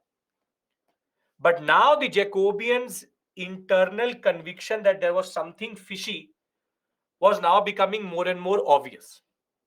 Again, Louis XVI, in between this war, will move from his main palace, which is the Versailles Palace, to a palace which is called Tuileries. Tuileries Palace is on the eastern border, very close to the Austrian border. And he will again try to flee. So the Jacobians will rebel, and there is a moment which is called the storming of the Tuileries, in which the women, very actively women, because of the bread riots, were frustrated, will go catch hold of Louis XVI and bring him back to Paris again. Now the Jacobians will say enough is enough, and they will put in an inquiry through which they will find that it was Louis XVI who was proposing Austria and Prussia to fight a war with France. And very decisively, the Jacobians will walk out of the Legislative Assembly. They will form their own national convention, and they will try the king for treason. The king will be found guilty, and king along with his family will be guillotined. Guillotined is, you put the head of a person here. One second, I have a picture of a guillotine. Put the person's head here. Yes, you put a person's head here and this falls. Basically beheading. And the king will be killed. The another constitution will be written. 1793 constitution will be written. And the National Convention will replace the Legislative Assembly. And the second constitution of France will be written, through which it will become a republic. And it is here I stop today. But before you leave, I want to discuss three things with you. I hope in the process of telling you the story, you realize that there is no person alive. Marie Antoinette will also be killed. There is no person alive who can write whatever I said in 250 words. You try it, you will not be able to write it. So the examination cannot ask you, tell us the story of French Revolution, because the story of the French Revolution is very long and very, very messy. So Tomorrow, when I come back, I will repeat this story in much shorter detail. We will discuss the 1791 Constitution, 1793 Constitution in detail. But you will see, rather than implementing this Constitution of 1793, Maximilian Robespierre is going to derail the whole process, and he will start what is called the reign of terror. He will left, right, and center, like vegetables, start to chop up people. And between 1793 to 95, things will go totally off track. The whole French Revolution will be derailed. And by 1795, they will be writing another constitution, which will again get derailed. And in 1799, Napoleon will come back and capture power and bring stability to France. So this is basically the story. But before we leave, causes is clear. If it is clear, along with the American Revolution, cause and significance. If all of that is clear, thank you so much. I will see you tomorrow. Have a very productive day, and I hope all of this is making sense. You're understanding why am I saying that things cannot be asked, because they are truly messy. So, course, nobody is really going to ask, right? Right. You can read the chapters in 9th class NCRT Ocean, but that is written from a different perspective in that sense. Right. So IS live, you have to send Kishan, then it will come to me. Okay. So thank you. Why didn't why didn't they follow the first constitution? Because too many things were happening. When you're too revolutionary, this is what actually happens.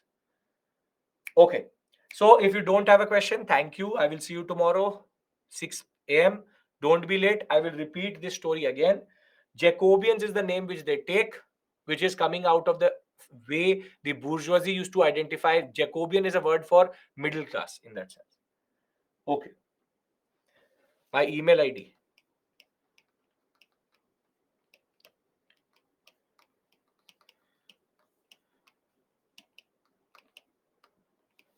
This is email ID. Yes, the French are not capable of ruling themselves. Abhishek.mishra19 Okay. So see you tomorrow. As I said, just revise this portion. Watch the video again if you want to.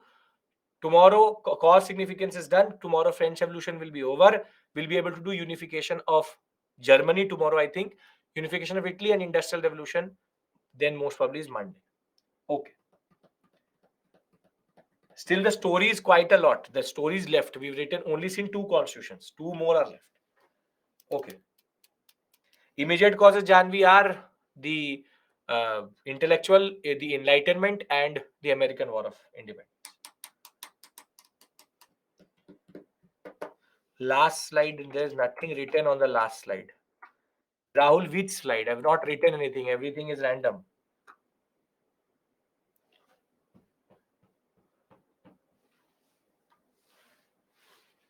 Okay. Jacobians.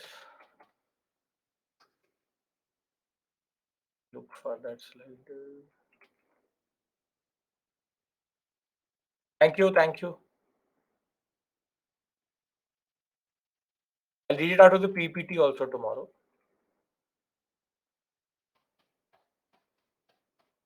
This is the slide you want. Okay. Thank you. Thank you. Thank you. See you.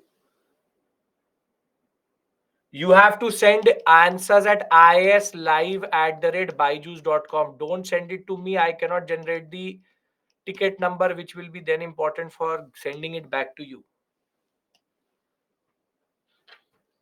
Okay. See you.